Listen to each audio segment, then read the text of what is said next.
Hi, I'm Kerry Cassidy from Project Camelot, and I'm very pleased to be here with Ashayana Deane.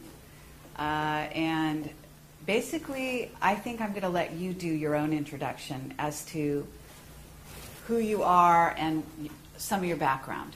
You know, it's interesting to hear you talk about yourself, just briefly, because we're going to be talking about the material most of the time. Mm-hmm. So, for example, I would say that you are the author of the Voyager books. Part of the appeal is for people to kind of get your personality. Right. And if you get a question that you're not quite prepared for, your personality will start to show. Well, it's showing. What do you do with that? I don't know how to describe myself. No, you can describe me. And it's very delightful, so I don't think you have anything to worry about. So, but at any rate, you want to say you've come here to teach about ascension. Yes. Would that be accurate? Yes. At this time on the planet? Yes. And I'm known as Speaker 1 in the Melchizedek Cloister Emerald Order, and that was a commission that was given to me. And the other two speakers, there are three of us, are present in the room with us. Okay. You're an American citizen. Yes. In this life? Yes. Okay. And where did you grow up? In what state? Well, I was born in Pennsylvania, and I was raised in Pennsylvania and New York, and then moved to New Jersey, and then moved to Florida, and then to England, and then to Arizona, and then to Colorado, and then back to Florida.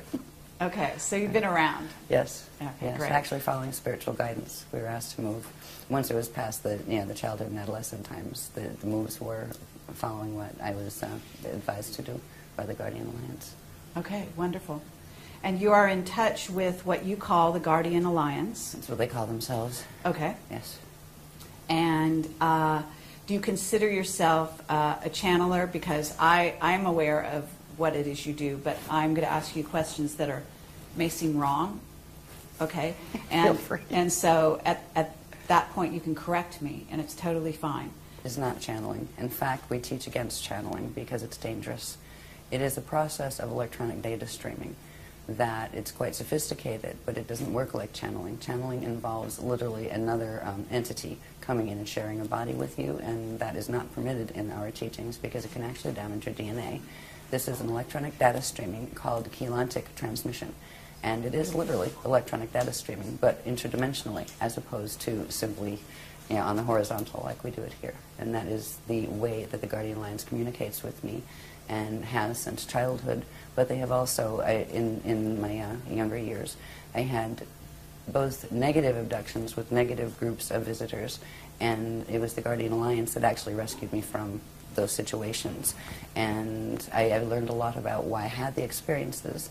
It had to do with the contract I came in with, that it takes most people quite a few years to wake up and realize what they came in to do, what they birthed in to do. And that was why I had the issues with the with Zetas and things like that when I was in my younger years. By the time I was 12, the Guardians had begun teaching me for the commission that I later learned what it was, for Speaker 1 for the Melchizedek Cloister Emerald Order. And it's once that became clear, the experiences weren't frightening before they were frightening, the abduction experiences. And the ones with the Guardians weren't, though. They were very different. They didn't involve little grays, and they didn't involve spaceships. They involved literal teleportation through Merkaba vehicle and those kind of things. So it's been a colorful way to get to the point where I am here teaching the material that I'm teaching. It's been very interesting and colorful. In the first few years, I was required to speak about that a lot. That's why I don't like to speak about myself anymore. I'm honestly bored with the subject of me, right? Because the first few years that we went public with the books and everything, it was all about me and my story, and I'm tired of my story. It's out there, go read it if you want to, but this is the interesting stuff, the information we're teaching.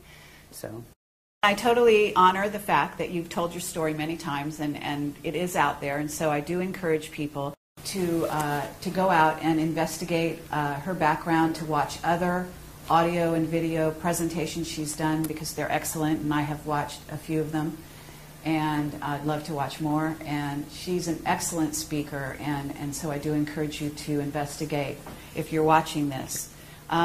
So what I'd like to do from here is really get into what the agenda is of what we, the service to self, or negative-oriented ETs, visitors, what have you. And then if you could talk about that, and then if you could also talk about what the positive side, service to others, is doing, what their objective is in being in contact with us here, and so on.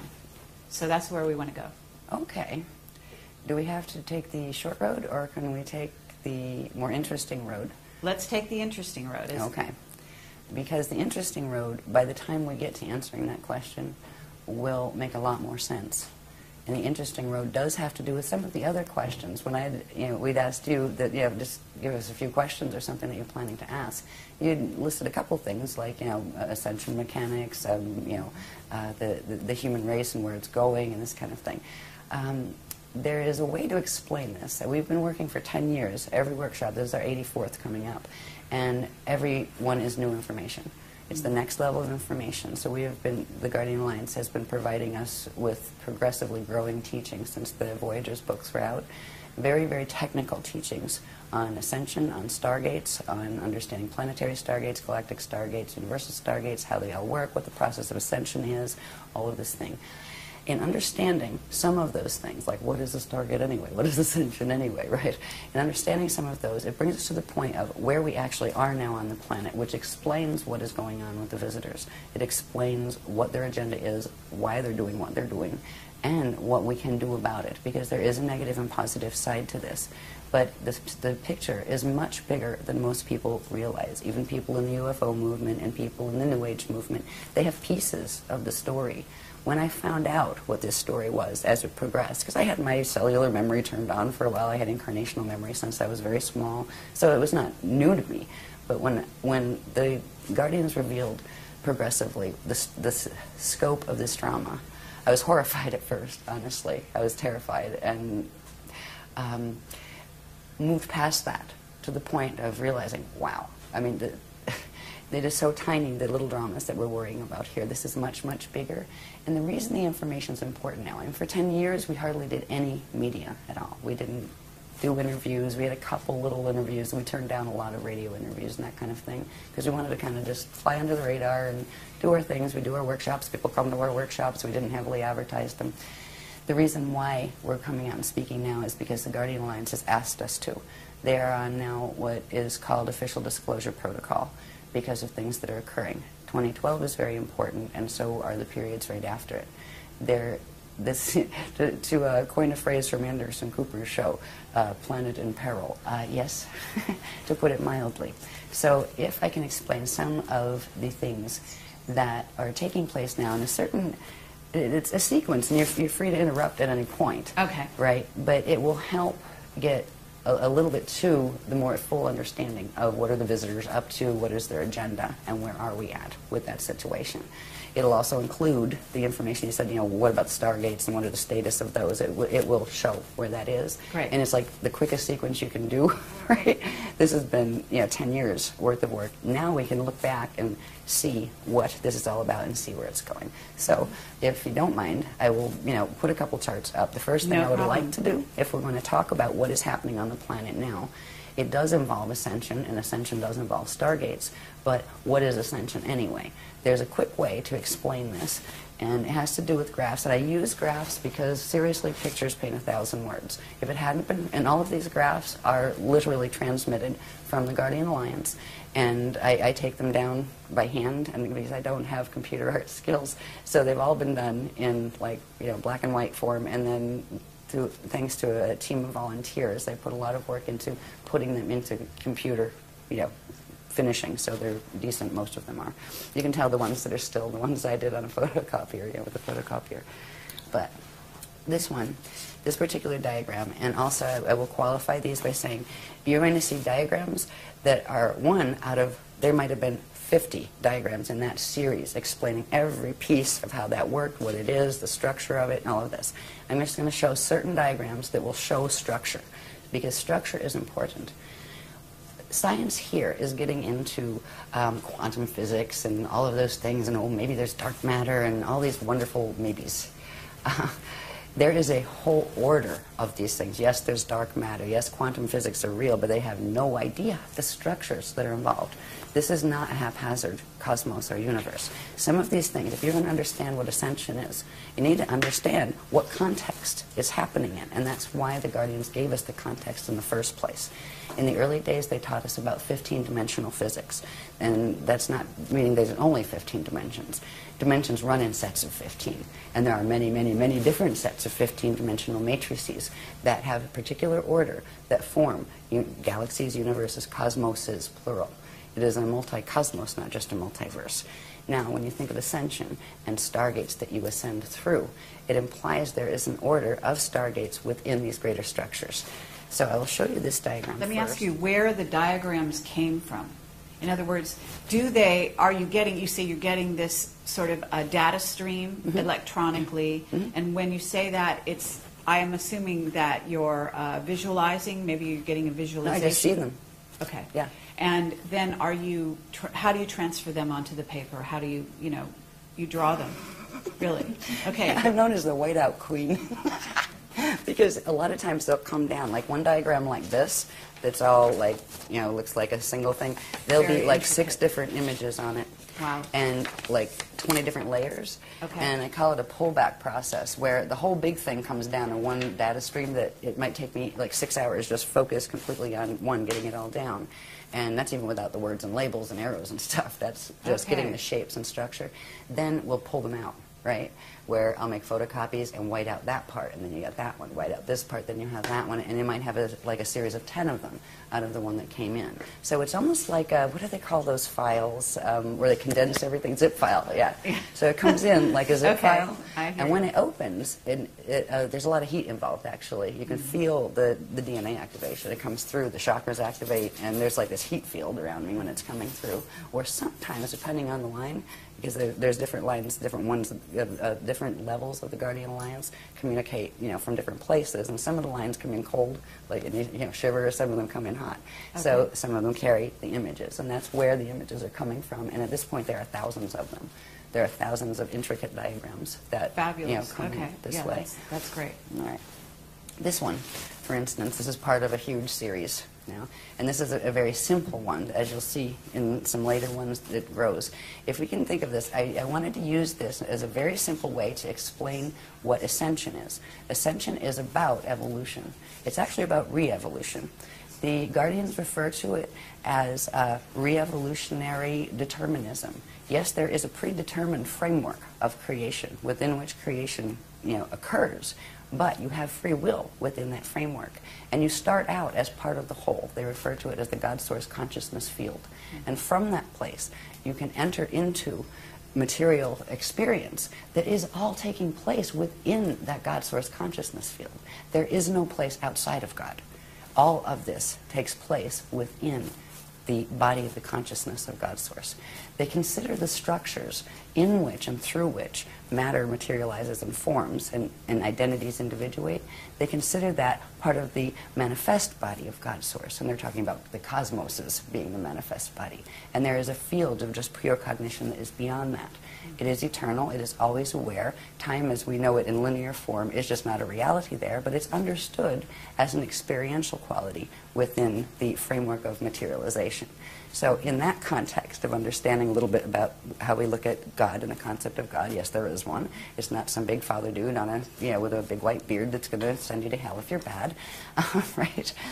There is structure involved in this. Now we went through what is called particle creation, which takes it from the first unit of consciousness in the consciousness field of God that did something and went under certain changes. From those changes, that shape grew and literally created the spherical wheels within wheels, or spheres within spheres, that is the hidden structure behind all cosmic order, and even galactic order, planetary order, and your own body's order, and atoms' order.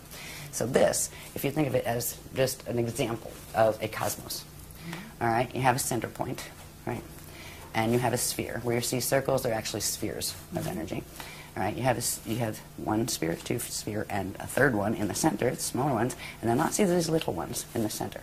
What this is showing us is consciousness comes out from the center point into this domain, or this sphere. It's called the Vihara body.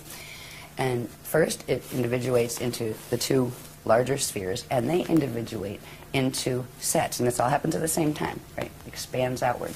These are called, when it expands outward, it's called ikashi, expansion cycles, where consciousness is coming out from the God Source consciousness field into the smaller form or structure of materialization and expands out through these cycles simultaneously, one on each side. This particular line is referred to as a vector, time-space vector. One end of it is referred to as an event horizon. So one time vector has two event horizons, right? Now, here you have a core, here you have an inner, here you have a middle, and here you have an outer domain on each side. Reality fields take place within all of those. So it's not just that there are numerous reality fields. You have ones in the outer bands, you have ones in the middle, inner, and core bands. The process of coming into existence is expanding out through experiential cycles within the Akashic expansion cycle till you get to this point. When you get to this point, now you'll see in this next graph, these are actually time cycles with names. They're called yugas. And when you get to this, which is called the Kali Yuga, there are several options. And one of the options, which is the natural evolutionary process, which is ascension. That is the natural process by which eternal life beings, and most everybody started as eternal life beings, would naturally undergo. After you expand out, get through the incarnational cycles here, and you would go through what is called a Christ star turnaround, all right? Where you enter these little cycles behind. They're called the Adashi return cycles, where they're going back into source cycles. This is the process. When you expand out, at this point, if you were able to make this Christ star turnaround, your atoms will actually transfigure into eternal life light atoms. And at that point, whatever form you hold there becomes an eternal form that you can materialize and dematerialize at will. You become what's called an Adashi adept. And some people call them ascended masters, but that term is terribly abused on this planet, so the Guardians do not like to use it. But the Adashi adepts are the ones who have made it through that change, and they are now what are called Ashayana individuals, which means they are eternal life and they can manifest, demanifest at will. When they go back through the cycles, go back into center, and they can actually rebirth as collectives, like as suns and those kind of things. It's an amazing process where a being that, say, is a small, like a human being, can actually evolve, re-evolve, to go back into the state of even being like a sun or a star. And it is an eternal process. There is no death involved in that process. That is the natural process for life forms. So when we're talking about ascension, it is about doing the natural re-evolutionary process. But that is not happening on this planet. When we get to this point of the Kali Yuga expansion, there are other things that can happen too. There are certain qualities about the science of ascension that are very, very much about physics. Right? And there are consequences in physics. If things are not working well on a planet, it affects the body of the people who live on it, and the animals who live on it, and the plants who live on it. And if certain things are not working well in the body, the DNA does not function properly, the body will not produce the chemicals, and a particular one called celestylene that is required in order to allow the atoms to merge with their antiparticles without annihilating. That allows particle and antiparticle to come together. They shift angular rotation of particle spin, and you can literally turn into a radiation wave. And that's what it means actually to go into full Merkaba and be able to go through gates. That is the process by which you go through stargates. So if we talk about ascension, it is the natural process of being able to expand out. We were out in the Kali Yuga cycles. Finally, we're out here. Now we have choices. We can ascend, or if we get stuck here, there's another path that we can take. It's called the Kali Rama path. It is the path of step back. You can go back here to the stage before, and then have to rebirth out again into the cycles in the outer domain, and it's almost like a restart. Do it over again. So hopefully you fulfill all your ascension codes. It's what it's about. It's about activating your atoms to the point where they can fully transfigure. And if you can do it in a cycle again, then you can ascend again. There's another path that can occur here. There are basically three paths. The other one's called the path of Kali Dima. That is the path of fall. That is where you get stuck here. You can't step back and you can't go forward because of the choices you are making in your life that are affecting directly what your DNA can do, and what consciousness you're aligning yourself with affects the frequency that your body is able to carry. And if you get stuck here, you will reincarnate in this cycle until the quantum you came in with burns out. And then you will do what is called a space dust return, where ashes to ashes, dust to dust. You will come to a point where you don't have enough energy to reincarnate into another body, into another time cycle. And you will eventually simply just go back. And eventually everybody goes back. But if you go back in ascension, you go back whole. If you go back and step back, you can come back out and go back whole. But if you do the fall path, you do go back eventually as space dust, where your body dies and your consciousness can no longer hold together, and it fragments and just becomes part of the local environment. But the local environment at times goes through natural cycles that have to do with Stargate cycles and ascension cycles, where all these little time tracks pull in together and then come back out again. At that point, anything that gets stuck out here gets drawn back into the center. So this is why God's Source doesn't look at it as losing anyone in the fall path. It's the experience of you losing your connection with the universe that it's really about. So to get to understanding Stargates and everything, I wanted to explain on this simple diagram about the cycles that we are in. Because right now we are in that Kali Yuga cycle. And those three choices are facing us very much now. And more than they might usually, because this planet is in the middle of a drama that people here have forgotten, but they knew during the Atlantean periods. They knew 10,000 years ago what was happening here, and we have forgotten that knowledge. So anyway, let's go to the next diagram. If I spend this long on every one, we're going to be here for 6 years. Yeah. No, that's actually very helpful, and I think that was very clear. So. Sorry about the cough. Thank you. That's okay. No problem. Okay. This next one is just a little bit it's similar to that one. It's showing the structure of that one a little more clearly. The reason I'm showing you this is just for down the bottom here. I'm not going to read them all or anything, but the detail level that we're giving. Each of these different states, we've talked about the core and the inner, the middle, and the outer domains of reality, within which reality takes place, right? They each have a different state of matter, a different type of matter, a different density level of matter, and different states of consciousness that go with them. So I just wanted to point that out. So when we see this diagram, we're seeing the three, the Kalihara, it's called the Kalihara system, and we have the Hara bodies, and the space-time structures within the Hara body. So these are large energy structures that you don't see. And you don't even see these. You don't see, you're not walking around in your field counting your little balls, right? But they're there. This structure, the cosmos is created with this structure, but it's much more complex. But when you see it, it implies structure, but also time and evolution. And that is a good way to show the ascension process, where you expand out, you go through experiences in the time levels of the time matrix, and then come back in through the Adashi return cycles. So the word Adashi, for instance, is something that is special to us, because we are following the path of Adashi, the path of Christ star return. When I use the word Christ star, by the way, or any of the words like Christ, or anything like that, we spell it with a K. It's either K-R-I-S-T, sometimes we use shorthand, or K-R-Y-S-T. There's a reason for that. It's not because we're basing everything on the Bible or anything like that, nothing against the Bible, but it's spelled with a K because that's how it originally was, and what it refers to there's 7 syllables to it. We often will just shorten it to 5. It's the first 7 audible sound tones of creation, and they are ka, ra, ya, sa, ta, ha, la.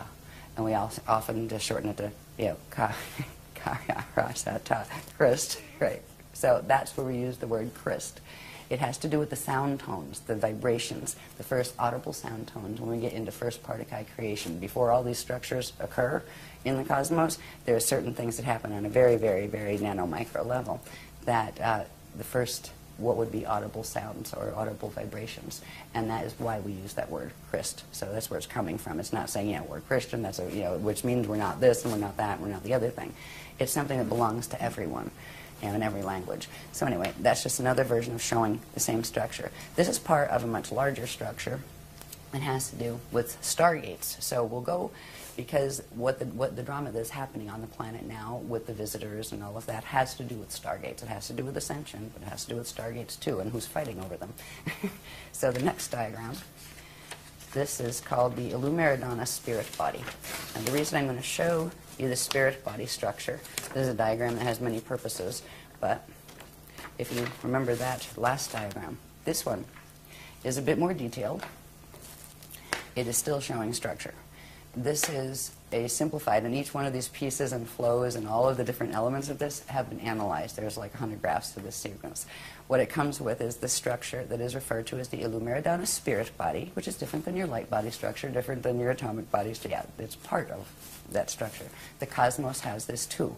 When you see these little petal things, these are actually flows of energy. Okay? Now think cosmic right? Inside of this, you have the Hara ball structures with the time cycles moving in and out of this. But if you notice here, there are 12 points on this. There are 12 petals. Each one of those would have a line running down it that comes out the other side, right? Each would be a vector line. So you're not just dealing with one vector where you have 2 event horizons. You're dealing with sets of 6 vectors that form 12 event horizons. And there's more than that too, but that's the ones you can see in this diagram. The spirit body structure is built on this particular structure, and these flows here, you have some of the outer flows that are called the lotus flows, those later ones in the pink. And then these little things that you can see part of, they actually go all the way down to the core, but then there's another layer of them here and another here. These are called the core flows, or the Navajo flows. The Navajo word has to do with a particular part of the creation cycle that is the first, where the Partakai units, which are the first units of consciousness that materialize, are actually born. It's a word that has to do with the Navajo cycles. So these are called the Navajo core flows. This has to do with stargates. All right, the next one will show you these stargates. Now, if you take the circle away and the ball structures away, and just look at the flows here, again, we have those outer petals, we call them the lotus petals. We call this the living lotus. Okay. Right? And these are the natural core flows of an eternal life creation, which means energy flows out, but it also turns around and comes back. It just doesn't flow out and expand until it destroys itself and burns itself out. That's what science is watching happening to this universe, because it's not functioning normally in our local galaxy. Anyway, stargates. These structures, these flows, now this applies to a cosmos, it applies to a galaxy, it applies to a planet. The planet has a structure like this, and it applies to our bodies as individuals. It applies to atoms, actually. They have their little own structure of this. Each one of these core structures, core flows, represents a stargate that has particular structure. When you look at it on a planetary level, they are literally points on the planet that interface with these energy flow systems that connect into core. And under certain conditions, they activate, and they literally allow space, time, and matter to turn into radiation and pop up somewhere else. They are passageways. So you're talking about 12 major stargates? There are 12. They go in sets of 12. On this planet, there are a whole lot more, because the main 12, which are called the Halls of Amente stargates, they actually fell in 2003. They fell under the control of the service to self groups, let's put it, we call them the FAs, the fallen angelics, right? That's what we refer to them as. And there are about 5 different, what are called interface gate systems, that were put here by the Guardians a long time ago, because this isn't the first time that there's been gate wars on this planet. In fact, 2 seedings of the human race were wiped out by the same type of, they call them Templar wars, because they're fighting over the Templar. The Stargate system on a planet or in the universe is referred to as the Templar, and that word refers to template pillars. That's what the Templar word means. That's, I mean, the whole Knights Templar and all of that stuff. I mean, these things were from the old records from Atlantis. They had pieces of them. So anyway, when we're talking about Stargates or Ascension, in Ascension, the process of doing that turn around and be able to go back into the eternal life cycles has to do with getting your body able to where you can pass through the natural structures of stargates. Now, that's great if you get your body in shape, but if you're on a planet that's Templar is messed up, you're going to have a problem. You'll get stuck on the planet, and your body will reflect whatever distortion is in the planet. That's why people right now die on this planet and don't ascend instead. Death is not a natural condition. It occurs on planets that have a distortion in their stargate structure where the natural flows are not occurring, which creates distortions in the biological forms on that planet. So we have been locked into this planet. This has been a prison planet for at least 13,000 years. And actually, we went further back than that, but there were little bits of times where the gates were working properly. This is the first time. Why everything's coming to a head right now is because it was known in 22,326 BC, which was the last stargate opening cycle, and that one failed, that this would be the next one. They knew this time period would be the next one because there's a specific time frame in which the gates open, and they stay open for a period of time, and then they close again. That's why it's all coming to a head again. Okay, so but when you're saying the gates are going to open, you're talking about the 12 that have been taken over, so to speak. Those, I'm assuming, are not going to open. Oh, yeah, they're opening them. They're going to be and open. we're opening the others. The Guardians are opening the others. Okay, even though they were taken over, they're able to go in and open them. Oh yeah, they open them into the black hole wormhole systems. Oh, into an, okay. Yeah. Well, you can still use them, except it takes you into fall systems. Right. Yeah. So, and that is so what is there has happening to be on this alternate stargates that are going to be used. Mm-hmm. And that is what we have been helping the Guardians actually bring. You have to. They need to be activated. They're very old, dormant systems, but they're rescue systems. Okay. And at this point, the reason why the Guardians are even speaking publicly about this information in interviews is because in I think it was March 25th of 2007, something occurred in the solar system that just shut the program down. We are on a 200-year evac program, period, and that's it. The gates are closing permanently. The gates are closing in this galaxy permanently in 200 years. When you say something happened in the galaxy, can you explain a little more? I'll get to that. Okay. Yeah, Okay, well, there's some great. other diagrams for that one. Yeah. This is looking at one of those core flows, just its structure, and there's a pillar, a chamber inside of this. There's Merkaba fields that activate, which we'll deal with later if you want to see some of those pictures. But this is one of the Navajo core flow gates. Now, the other ones that aren't shown on here that look like the lotus petals, they're usually the flows that when a stellar activation cycle happens, they're usually the only ones that open because they will take you to the next density level up or even 2 densities up. They'll give you vertical ascension, but not diagonal or going back in and back out again. They're very limited actually in their capacity, but you can still ascend through them. When the planet, and the only time they open these is if they are seeding a new race on the planet or if they are evacuating a race on the planet. And these core gates are opening on the planet because this is an evacuation. We have a 200-year warning because something happened with the sun that it's not going to be, one is not going to be able to live on this planet by about 2976. And it's going to be before that, actually, but that's when it explodes, from what they said. We're in a timeline, and we're stuck in a timeline. Voyager's mentioned it, that if we didn't make certain changes with the stellar activation cycle and reach a certain level, we were going to get dragged into a probability alignment in which the planet literally exploded because of the mechanics that were occurring with the Zetas and different intruder races, and that is a probability line we got stuck in, and that's why we are on an evac order, and that's why we're speaking about it publicly. There are things we can do. It's not like the world is ending. No, in fact, this is really good because what could have happened in 2012 isn't going to. But there's certain ones that really want these things to happen, and I will talk about those a little bit in a little while. But this is the core gate structure. And it's very detailed. I just really put these up not to read every little thing to you, to let you know and to let the public know that they are there and the sophistication of this material. This is why talk about me, I'm not important. What's important is look at this material. It blows my mind. Yeah. I look and the breadth of it. I mean, it covers everything from stargates to biology to cosmic structure to pre-Particuli physics. I mean, it's an amazing body of material. If this wasn't serious, they wouldn't be giving us this information. So anyway, that's the core gate structure, and they are activating the core gates. If you want to see how a core gate would sit on a planet to get an idea, this gives you an idea. That's just like a landscape painting behind it. It's actually a mural that I did on my wall in the house in Arizona we lived in. But it shows, right, here's the sky, and here's like, the land, and here's like the subterranean levels below the land, and going down to the core. It shows how these gate flows work when they're open. And there would be 12 of these on the planet. And when you would pass into, you wouldn't see this thing standing in the air. There would be a certain field, and only if your DNA was keyed to it would you even know it was there.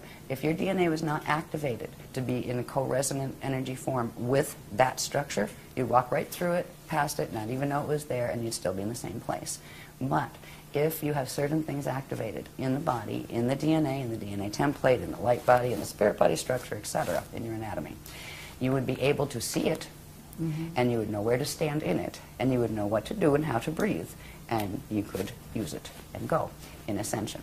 Okay, so the 12 stargates that we're talking about, which have been interfered with, let's say, they're located at certain places on the planet, physical places. Yeah, Okay. The outer ones are the ones that fell. The core ones won't fall. Ones won't fall. No, Okay, they so can't fall. and They don't those like are the ones that are, you say, ancient, that Yeah. are being reactivated, as you Yeah. call it. Okay. And those are also located at certain Yes. places. And like in different that. places. Different places. Yep. The outer ones surface at one, in one set of 12 places. So there will and be these a in lot another. of misdirects, I'm thinking. And there are a lot of misdirects going on the planet right now, to where certain people are directing people to focus on certain areas of the planet which contain these stargates, thinking that they are, ascension stargates, when in fact they are taking them to another place. Yes. That's not so good. Exactly. Okay. Yeah, what they are being guided to fall stargates. So they're not called stargates, they're called wormholes. And wormholes Okay. lead to black hole systems that are finite life systems. And right now they are feeding on our living system and killing it, basically. And that is why the intervention is happening. That is why the Navajo core gates are being opened, because we didn't stand a chance in this one. There was planned by, let's just say, the negative ETs and visitors, that there were 5 other occasions that extinctions were launched on this planet. They were before the humans were on it. This was going to be the 6th extinction, and it was scheduled for 2012. And because of what the Guardians are doing, that is not going to happen. We're not fighting with anyone. We're standing. We're standing in the frequency of the Christ, and we were being taught Masters Templar mechanics to be able to assist them, or the ground crew, just like on the other side you have what we call the Metatronic crew that are working the Atlantean Death Star Merkaba stuff that is what runs the wormholes. There's a whole bunch of people running around thinking they're doing ascension Yes. that aren't. And that is what is heartbreaking. Yes. When I started to go public with the Guardian teachings, like, oh, great, it's going to be great, and the New Age movement, and everybody, we're going to love each other. Oh, my God. I ended up like the black sheep in the New Age movement. Why? Because we exposed the teachings of Thoth. Not any of the people here. We exposed the records. Thoth broke the Emerald Covenant way back in the Atlantean period. He stole one of the CDD plates, took the knowledge from it, and created the Emerald Tablets of Thoth, which had a bunch of mechanics that were the Death Star mechanics. He helped in the takeover, and he still is, because that being is still in existence. He pops back and forth. He can travel through time in his little Death Star Merkaba, but it wasn't just Thoth. There's a whole bunch of them. So it was pretty heartbreaking as this information, because I was thinking, oh, great, we're all going to love each other, and it's ascension time. Yeah, right. It didn't work that way, because nobody wanted to hear it, and it's too bad. At least there were some people that wanted to hear it, because they came to workshops. And the thing is, we asked the people that were teaching the other stuff nicely. So why don't we just have a public discussion about it? Seriously, we'll each put up half of a room cost and invite free to the public, and just let's discuss the topics, the issues. They wouldn't. But what they started to do was blackball me behind my back at the workshops, tell people to be afraid of me, tell them, oh, you'll die if you use your Merkaba that way. We have more Merkaba mechanics than they could dream about. I mean, they couldn't touch the stuff with a 10-foot pole. That's why they wouldn't even take on the challenge of, come, let's talk about it. Let's talk about the history. That's, that you can say, well, it's this or that. But these mechanics are indisputable, because they don't have the things that link them together.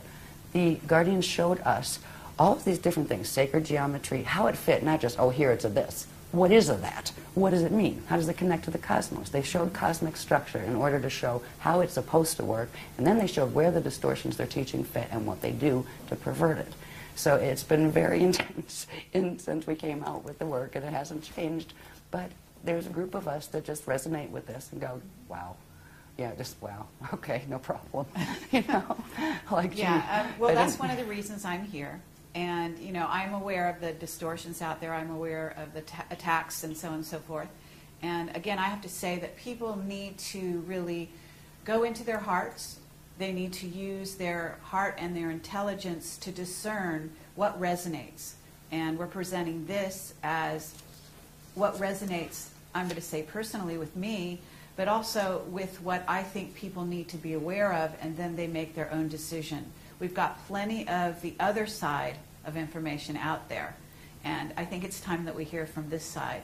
And so, I really want to thank you for making this opportunity possible. I do want to say that there are a lot of people out there that are following the wrong path. And if there's a way that you can also talk about the distinctions so that they can be aware like if you get this, you might want to question more the path you're on. In other words, certain things will come to the fore during meditation. Mm-hmm. Certain things will come to the fore even in their everyday life, where they're getting a lot of interference on certain levels and so on and so forth that can indicate that they are being tapped into by service to self ETs. Mm-hmm. And if you have that and you want to sort of share that, we don't have to do it now because that would be maybe off the topic a little bit here, but later on. I think we'll probably come in that if we can move a bit with the sequence. The reason why the Guardians gave this sequence was because it's an easy way to touch a whole bunch of the bases, give a rounded picture that go right into answering the questions that you wanted answered. Okay. So if you want to go off the sequence, it's okay, but I no, think... let's go with this. And also, just one other thing, that you're saying we got this information and you're talking about yourself. Are you talking about other members of your group also getting this information? Some of us do. Okay. Yeah, we all have a kind of special relationship, our own special relationship. I have the translator's contract, which means I'm the secretary, right? I take down the writing. But even like the other speakers have a rapport also with the Guardians, and a number of people in the groups have developed a rapport with them as well. In fact, we work with them to help them to do that. That's what the Guardians would like, is to start communicating where they can start teaching people directly, because we're like a little bottleneck on the information. It's only given through the workshops and that kind of thing. Yeah. So I talk about it as we. Not that I'm a plural, but that there's a bunch of people that are interacting with the Guardians directly.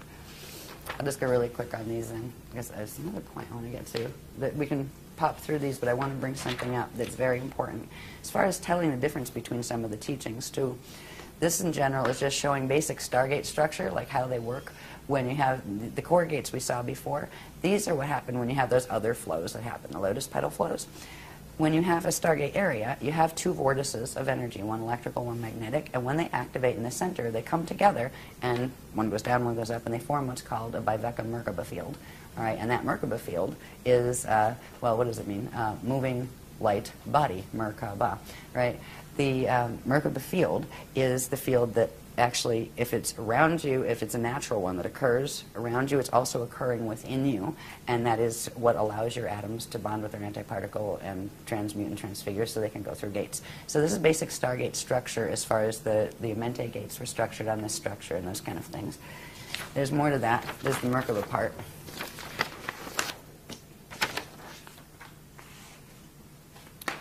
All right, there's the two vortices, right? And this is when they come together to form a Merkaba field. Now, this is a Merkaba field that's just done with vortices. These get more specific where they have fins, where they're actually like three-sided pyramids that move through each other. But I just wanted you to see the basic structure of when Stargates activate. These Merkaba fields, which are vortice fields, activate within them and also within your body and around your atoms and in your atoms. This thing here is something that I would like to point out. This is called a Kathara grid. Light, sound, one, Kathara. It is literally the radiation template upon which everything in the eternal life systems are structured. It is the first creation template, and it has very, very specific proportions. Some people say, oh, it's a tree of life, but actually, if you look at it, it isn't. It's actually the tree of eternal life. When you see something that is different than this, say it has maybe 10 of these centers instead of 12, right? This has 12. Or maybe it's longer and skinnier, or it doesn't have the lines in the same way. Mm-hmm. What that is a twisted radiation creation template. And it's passed off as a tree of life. In certain teachings, it's actually the tree of artificial life. It goes with what's called the Death Star, Atlantean Merkaba mechanics, the Metatronic mechanics. This is the natural structure of what is called a Kathara grid. And in a minute you see how important this is, because literally the structure of the cosmos, of stargates, but all of those structures we saw a little bit of with the circles, the spheres, right? Wherever you see a sphere, it implies we call these the bones. You have the bones and the balls. The bones are the radiation template that is built on Kathara grid. And Kathara grid will always have these proportions. They're very specific proportions in relation to each other. And that is a living template. with that template, and the structures built upon it will be living. Our body structures, we have one that runs through our body that right now is very mutated because of the planet, and we'll see that, a little bit of that later. But we are moving to reactivate the natural imprint. So the Cathara grid I wanted you to see because it will help you understand the maps. If you're going to understand stargates and wonder where, okay, if I ascend, where am I going? Right? Seriously, like if you're going to leave, where are you going?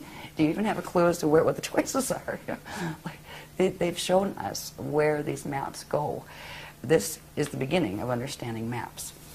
I'll just show you this really quick, because this is showing, there's a sheet that talks about, I'm not going to talk about all the proportions right now because it's heavy detail, but this sheet explains about how this actually controls how particles interact with each other and all sorts of things, from angular rotation of particles, spin of particles in universes and that kind of thing. So this is just showing the specific proportions that is very important. So when you see something using as a sacred geometry, this structure that is not built on those proportions, it is actually representative of one of the other teachings that is teaching distorted template mechanics that have to do with wormholes and black holes. All right, so anyway, next one, please. Interesting.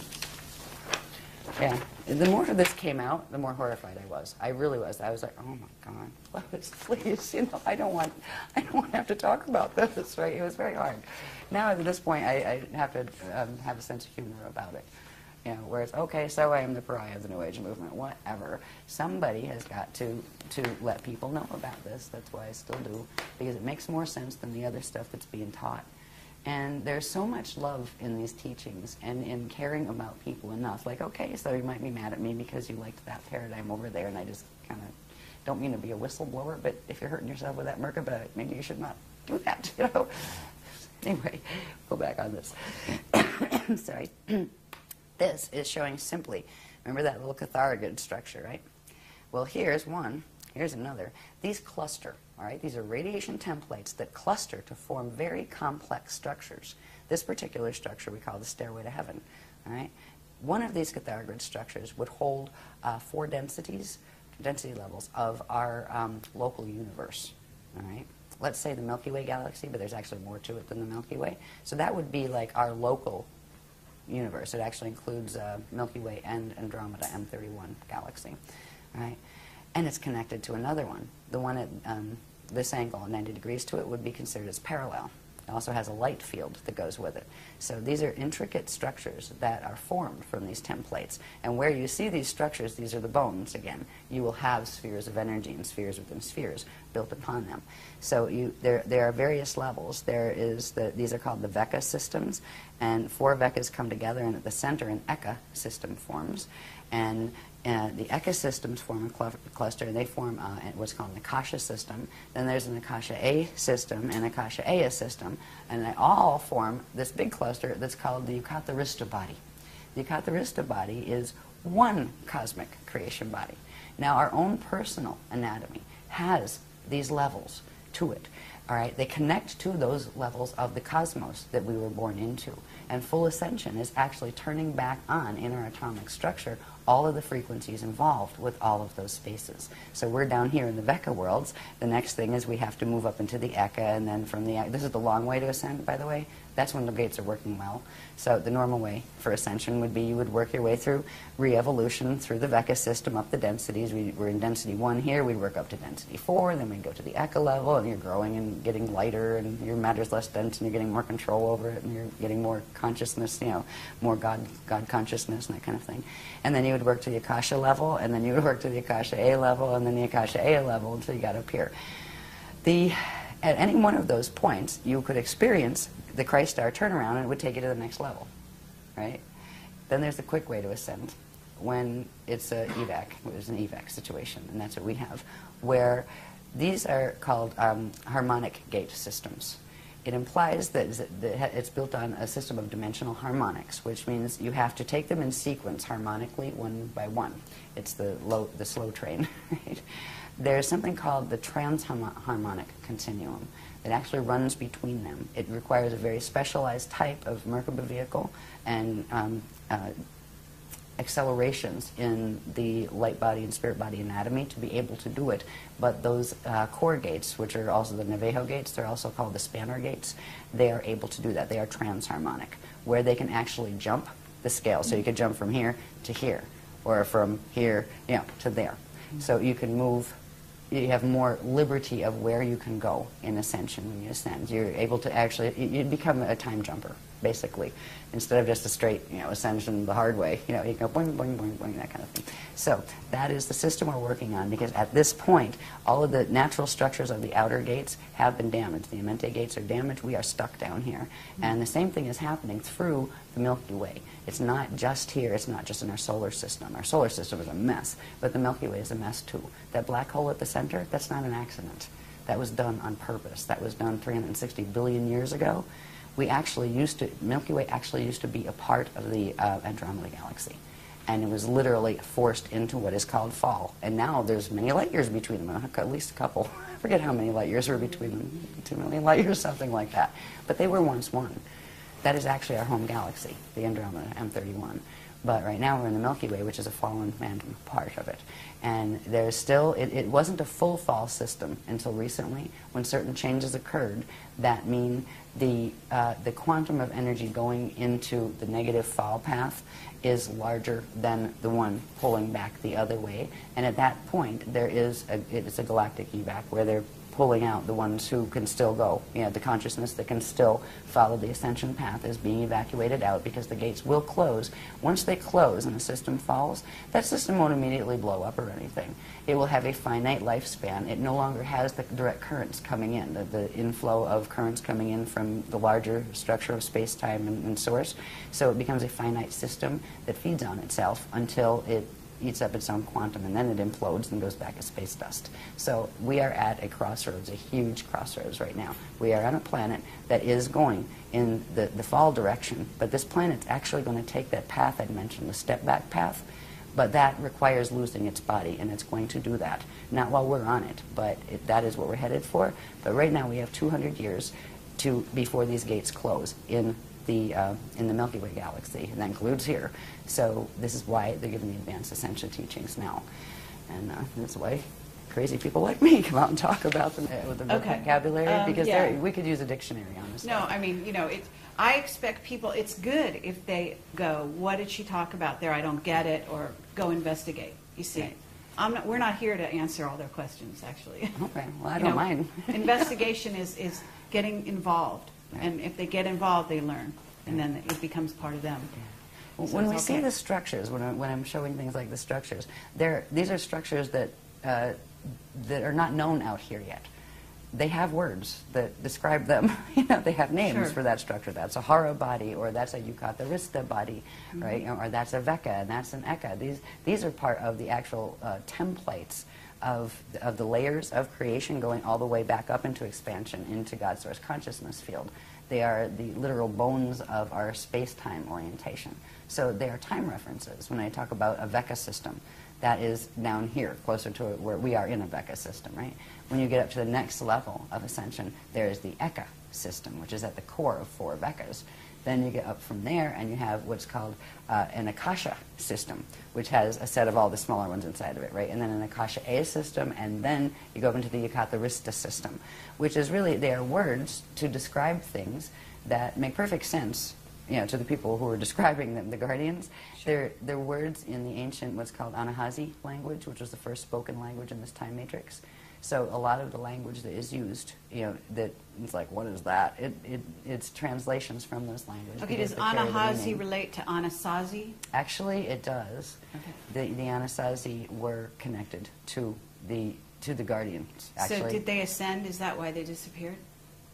Some of them did. Others, they were actually raided, from what I heard. They were raided and overtaken by another group, and some of that other group became Anasazis as well, where they became violent.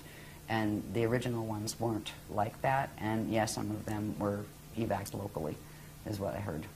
Okay. The Kabbalah is got to be, I'm going to just say it here, to my understanding from what you're telling me, is that Kabbalah is not the positive ascension path. I would put this way, in relation to the Kabbalah, or the Bible, or the Koran, or any of the texts that are out there. There are elements of truth, all of which came from the original teachings that were on this planet. There were 12 legions of the Christ, 12 bodies of teachings that went with the CDD plates. There are pieces of those that have wound up in the religions of today, and there are distortions in all of them as well, which means they all carry a mixed path. Okay. And the way to tell, it takes a while to develop the sensitivity, but there's something inside and visible of everything, be it a cup or a cosmos or a set of letters written on a page. There's something called an encryption. An encryption is a very specific radiation signature that is underlying. It's in the dark matter template. When you get to a certain point in DNA activations, which sensitize your inner senses in your body, you can know with direct cognition. You can read a sentence and know which part is taking you in which direction. So anything, like the Kabbalah, there are some beautiful things in the Kabbalah. And they also use a mutated tree of life because they don't remember any different. And they were tricked. Just like there's a lot of great things in the Christian religion that are, true to form, and a lot that aren't. There's been trickery ever since the Atlantean periods here. Well, there was before too, but that was the big showdown for trickery. And what we have now are the trickle-down ideas and piecemeal memory and piecemeal history of what could be salvaged from that time. There's a reason we don't remember. We'll get into that a little bit when we get into that stuff I talked about at the end that was important. But our stance isn't to make any of the other paths wrong. There's only one that we actually will stand against. If they're directly teaching Metatronic Death Star Merkaba, we have to address that. We don't address the people who are teaching it. We feel bad for the people who get caught up in that. I feel bad for anybody who's contacted by Toth. Because, I've known Toth in other lives, and I've known Toth in this life. And he once upon a time was a speaker. An Emerald Covenant speaker.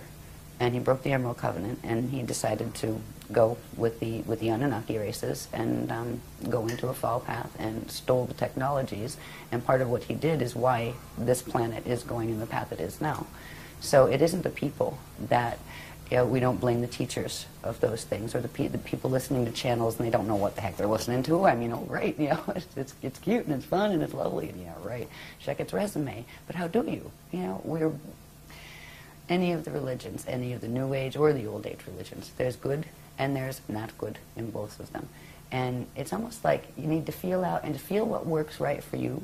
But don't limit yourself to just saying, oh, well, it has to be the Jehovah God, or it has to be the Allah God, or it has to be the this God, or that God. You can call God whatever you want, but God doesn't really need you to call it anything. It is beyond gender qualification. We were created in the image of God, all of us. And that doesn't mean we are all male or all female. It means we are all living consciousness fields that have the potential of direct creation and eternal life. And that is what that line meant. So the Kabbalah is fine, certain parts aren't. Same applies to every paradigm that is, traditionally on the planet, and a lot coming in from the New Age, except for the Death Star mechanics. They're very direct, not sacred geometry. So, did that answer that question? Yes, absolutely. Okay, Thank you. Good. We're ready. Where are we? Back to this. I just wanted to show this again quickly. This again is the diagrams we've used to show the structure of the spirit body with its flows and its core flows, and that's also the gate structures and all of that. It means that the cosmos has sets of spirit bodies. There's like lots of these embedded within each other, and we also have our spirit body. When I refer to our spirit body as part of our anatomy, it is structured in this same way. Okay? And we'll see in the next one how that fits in with, remember the Stairway to Heaven and the Yucatharista body? Right? Those structures are actually part of what's called the light body anatomy, be it on the cosmic level or the personal level. This is how they fit together. This is that Yucatharista thing with all those little interwoven catharogrids, right? And this is the basic structure of spheres within spheres from the spirit body, the cosmic spirit body, that all of those exist within. Every one of those little catharogrids would have a set of these, right? These become the spirit body, the 12 spheres in the spirit body that, remember, go in sets across a vector line, right? And at certain points, they actually pull in to the center, and that's how, at a certain point of expansion, you contract back into the center and go back into God's source. These are actually, this is how the Adashya adepts, the ones who have achieved ascension, actually use these structures as maps. These are literal maps of how they judge. If you are here and you want to go to Cirrus B density 2, right, these are the maps they use to get there. They are the gate interface maps. We can locate ourselves on these maps. There's one that shows exactly where we are in the Milky Way galaxy, because we're actually M31 galaxy, but we're a part that's twisted off but still connected to it energetically. We can show our location. We can also show the locations where the black hole systems are that are interfacing here, that are messing with us now, and where the main guardian groups are coming from and where they're helping us. So these are literally maps. These maps then translate into, these are all probability fields. So you might have one, say, galaxy, and it's 12 different probable expressions. And they all of these are spinning, right? And they interface with each other all of the time. So they're like bubbles within bubbles that don't collide and collapse each other. Well, they're not supposed to. If they're doing the Death Star mechanics, they actually do. But there's a natural system of probabilities. So it's not just we have a parallel universe, right? We have many parallel systems and adjacent systems and neighboring systems. And so this is literally the structure of the maps of the cosmos. These are the structures you use. Once, say, you get to the point where you can ascend, well, you have to first of all decide where you want to go, and then where is the map to get there? These are the maps. So I wanted to show you how those structures that are on a small level, our own multidimensional anatomy is structured that way. But on the large level, this is the structure of the maps of the cosmos. There is a structure that science does not know about yet. They have no idea how complex it is. Each one of these structures, they've taken it from the first little, they call it a Partakai unit, the first unit of consciousness, how that structure grew, each stage, right? So we have like hundreds of diagrams that go with these to show how the Cathar grid's all filled out, to show how these structures of the spirit body and all their flows filled out.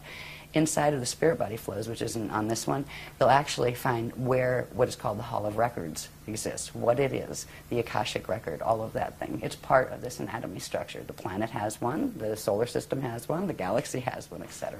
So these are not just interesting little diagrams on a paper. These are very practical. They're just as practical as a map you'd buy down at the gas station to get somewhere horizontally.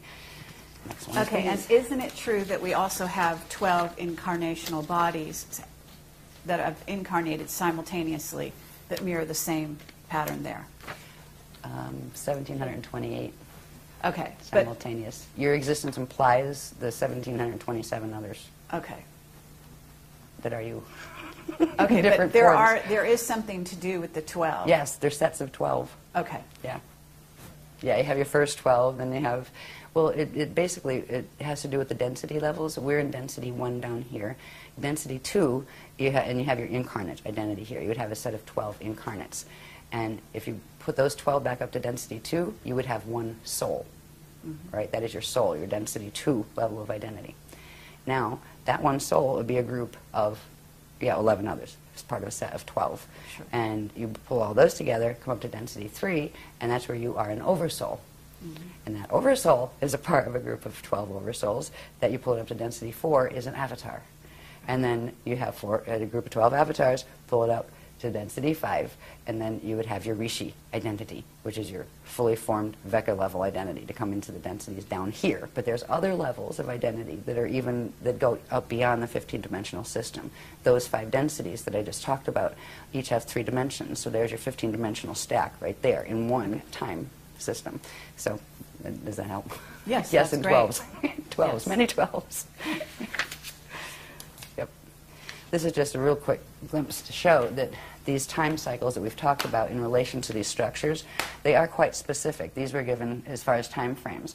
One time vector here on this planet, and they're using translations into Earth time. As we know Earth time, one time vector is 738 years. One time continuum is 4,426 years. One Uego is 26,556 years. A Uego time cycle is a Stargate cycle. That is when the Stargates on the planet open, once every that period, right?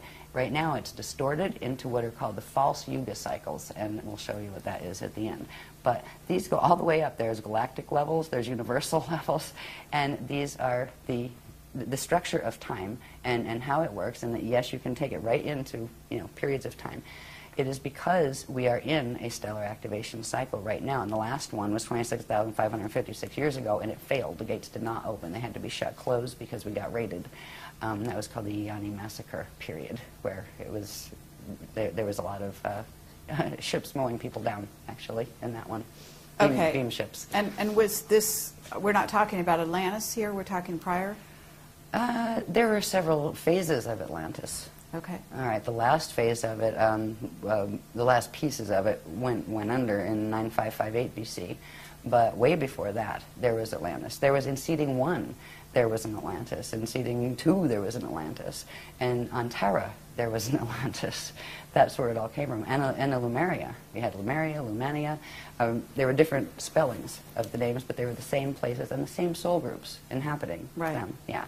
So this was like the 9558 BC period, the last period, that was like the late Atlantean period. Okay. So there was a lot of Atlantis period anyway. But these Stargate cycles, this is the cycle that our gates open on. This planet's gates are supposed to open on the 26,556-year cycle. It's now been shortened because of what they're doing to the planetary grids and the Stargates and the Templar to what's called the false Yuga cycles, which is plugged into the precessions of the equinox, which is not natural. And we'll look at what that is about and when that started, because that really came into fore about 13,000 years ago, when a major victory on, and this was an Atlantean drama, a major victory on, just let's say, the dark agenda side had occurred. They created something called the Toral Rift. It is a time rip. And they literally plugged Earth's Templar into this time rift and knew that when it came to the next stellar activation cycle, they would use it to draw Earth in. It's not just Earth they're after. Earth connects still to its corresponding planet, or star actually, in M31 that is called Eartha. There's still a direct energetic link between the gates. They're after M31 as well. So it's much bigger drama than people here realize. They're not just after little Earth. Earth has always been a fighting place because of its connection to the larger universe, and because it was connected as part of what was called the Crystal River Host. That was when, a long, long time ago, 360 billion years ago, when the Milky Way fell out of M31, there was a whole collective of guardian beings from various other, I hate the word ascended just because of the way it's misused down here, of the Adashi Adepts, people who formed a coalition to assist in trying to re-evolve the Milky Way back into its natural position so it could continue as an ascension system. So, excuse me, now I'm getting interrupted. They want me to go somewhere else. Okay, I don't know. Sometimes it'll happen. I'll let you see that. I don't have to let you see that, but I did. All right, they're saying go somewhere else for now. We'll come back to that. Okay, anyway. So they don't want me to talk about galactic history yet. Okay. Yeah, I get that sometimes, even when I'm on stage. Okay, where I'll just get a little, hello. Okay. Why are you saying, what is their motivation? And if you want to put this question off till later, we can do that. But what you're saying, they were after Earth. They were after Earth, and they were after it because of its connection with the larger universe. So why? What is their motivation for taking us down, for closing it off and making it a finite system? Right. What is the core objective? Food. They're in a black hole system that has fallen. Because of the nature of the physics dynamics involved with creation, the way eternal life creation works, is when a thing falls, it loses its connection to the inflow and backflow of energy from the source consciousness field, which means it gets left with only the quantum it had when it fell. Now, everything is spinning. That takes energy. It uses up its energy, and if it doesn't suction energy off something else, it will implode and go back to space dust return, which is what a system was meant to do, so nobody gets stuck and everybody gets to go home, either as space dust or, whole through ascension, whichever, at least you go home. These groups that have adopted the false creation, they've tried to recreate the creation because they didn't like the consequence their own choices brought to them in relation to the physics reactions to the actions they took. They ended up in a false system, and they wouldn't face the reality that, you can make peace with that. Even if you're in a false system, you can say, well, you know what, that was pretty dumb to get ourselves into that, but we're here and we can handle ourselves with grace. We can still love creation. We can still act in loving ways. They decided instead it would be more interesting to keep themselves alive by using a vampire technology. They're going after it for quantum food, to feed their system. If they can harness this system, literally the entire quantum of energy that is in this system will be drawn into their black hole system, which will give their whole system more life. So they're postponing the inevitable But they keep using these technologies to do that, and they prey on living systems. But there is a point in time where that backfires, and they're getting very close to that point too. So anyway, that is the core motivation. Okay. It's not that anybody's mad at anybody else, or they're fighting over this toy or that toy. This is big. They're fighting over survival, and they feel that they have to kill the living systems in order to have that energy as food, period. And that becomes the most important obsession for them. And it is a twisted thinking. When a being gets that far into de-evolution, where it really has no remorse, they don't have what you'd call emotional bodies like we do anymore. They don't care. They just take. And they don't care about giving. They don't think about that. And they don't want to hear it. You can't rationalize with a certain level of fall consciousness. So that is what we're dealing with. And that is why. It is a very large story. But it's really not very personal story. You know, it's like, don't take it personally. Do you take it personally if you're swimming and a shark rips off your leg? It's a shark. Sure. You had a leg. It swam by. I mean, you know, are you going to hate the shark? It's just doing what its instinct moves it to do. And that's kind of like what is happening here. So that's how I've been taught to look at it. And I'm at peace with it. I don't like it, but I'm at peace with it in that regard. But I will stand for the things that, for me, that mean most to me.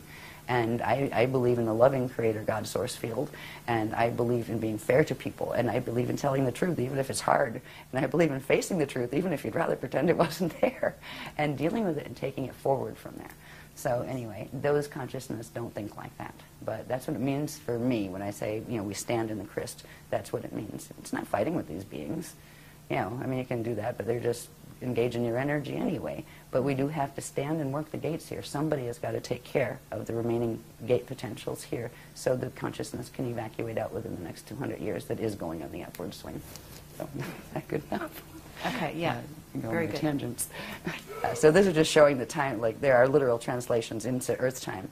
And this would apply, like you could go sit on Venus or something, and then you could translate them into Venus time, which would be different because time has to do with how fast things spin and all of that. You know, like, yeah, never mind. Physics of you know, how long your day is and your sidereal time and all that crazy stuff that I don't like. With all the structures and processes that we've learned that have to do with that structure of the spirit body and its hara centers, which are the probability structures that at certain periods pull in, right? And that's an ascension cycle when they actually pull in, and then a new creation comes back out. There are ways to track those cycles. There are ways to track from the point of conception onward how your body grows in cycles.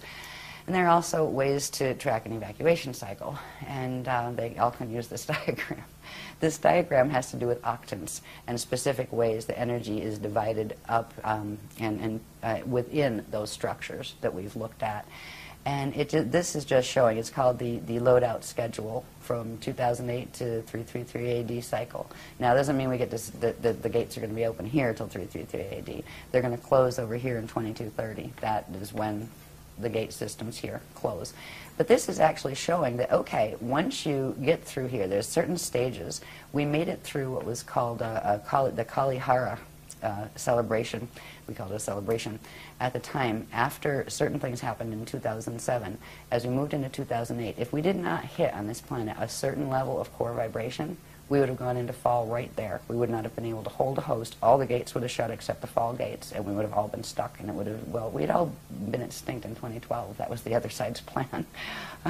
But we did make the vibration for the Kalihara, which allowed us to pick up into the host, which is called the Crystal River host. This has to do with a stream of energy currents that are coming in from a matrix that I'll show you later on the maps that are the high level of the Guardian Alliance. They're like the ones that wrote the books originally. They're like the small layers from our matrix. These are massive Mashayanic beings, and that means they're the eternal life beings, the ones who've gone through the Adashi return cycles, and so they're. Anyway, we were able to pick up the host, the planet was, where it could anchor those frequencies as long as there was somebody here to anchor it, and that is what our groups have been doing. We are, I mean, our bodies are energy, everybody's bodies are energy, and we're all anchoring something. And right now, the planet, most of it is anchoring the Metatronic currents. And there's a few people that just because they happen to have the DNA codes that they are connected with the Christ and don't know it, are just, going about their little lives, but anchoring it, the good currents anyway.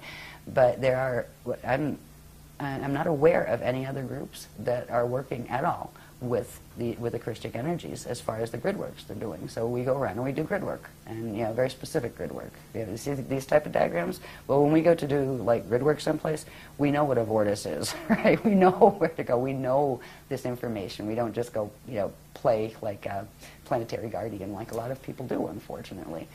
People that are inadvertently anchoring the negative currents and opening gate sites on the the wormhole codes because they don't know, because nobody taught them the difference between them. So anyway, we made this into this cycle, and this is good, because if we didn't, it would have been all over in 2012.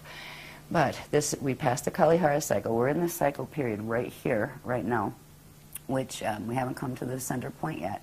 That'll be 2027 when we hit this point in the cycle. There are certain energy changes that take place here, certain accretion cycles. Now, it means energy coming in cycles, right? These are accretion cycles where energy pulls in to a certain point. There are certain things that happen in each of these stages. So we are right here in this stage. This is the first stage of what's called the Kali Krista cycle. This is, what do they call this one, the Barda phase. And then over here, there's the Masha phase, I believe, and that's where you get the Mashayana word from. And the word Messiah was twisted from that word, the Mashayana word, in the ancient Atlantean teachings. That's an Anahazi word having to do with this cycle. And it's related. Is it related somewhat to Mahayana, Mahabharata? Yes. Very much. In fact, a lot of the Mahabharata texts were some of the remnants that had come up from the Mahabharata texts that were the translations of the CDD plates much earlier. Yeah. So anyway, we have to this point, when we get over here, that is 2047. I don't have it marked on this one, but this would be the point in this cycle. It would be 2047. And this is where something called an infold happens, where when we go back to remembering the vector line with the hara bodies on it, right? And at certain points they pull into the center and then come back out again. That is going to occur with the energy systems literally in the parts of this galaxy that can hold the host, including Earth, including our own fields. So right now we're making it through this part of the cycle. There's certain changes that will happen here. This is a point, that middle point, during which something called the Bardo chambers open. Now, the Bardo chambers, it can be a pleasant thing, or it can be a time when people evac the quickest way possible. And we are still looking at the potentiality of there could be major Earth changes that occur during this period. And that's and at this point, it's like if we get that far, because what's happening between now and 2012 is pretty rough. And what some of the other ones, like those who make wings, have planned for 2019 isn't too pretty either. So we're trying to help keep the grid stable and the consciousness stable just by working energy, as opposed to trying to go out and preach on anything. We teach what we teach. But there are this is a really bumpy period we're going through here because of what the service to self ones are doing. And they are seriously just trying to use this. They're trying to take our planet, forget about us, they don't care. They were planning to exterminate us in 2012 and just use it as torque to drag a whole larger system in to feed their black hole. So when you have an objective like that, you really don't care. They don't care how many people are lost. But the Guardians do, and that's why we're still here. So we're moving through this period now. We're probably somewhere right about here, because this will be 2027. There's some rough spots coming in 2019 and 2022. And also we are in the middle, well, not quite the middle, but in March of, I think it was March 25th, 2007, there were certain things that a particular group of the Raider races called the Borgia that are connected with the Thetans. They kind of work together. They're on the negative side. They're part of the groups that are fighting over who's going to control this beast machine, this Death Star Merkaba here. They did something with the solar gates at the core of the sun, and they closed what is called the prana seed. Now, the prana seed has to do with sophisticated anatomy. We all have one, and so do planets and galaxies. When a prana seed closes, it forces the Bardo, and which means it forces this beginning of the death cycle. And our sun is dying as of that point. That doesn't mean it's immediately going to die.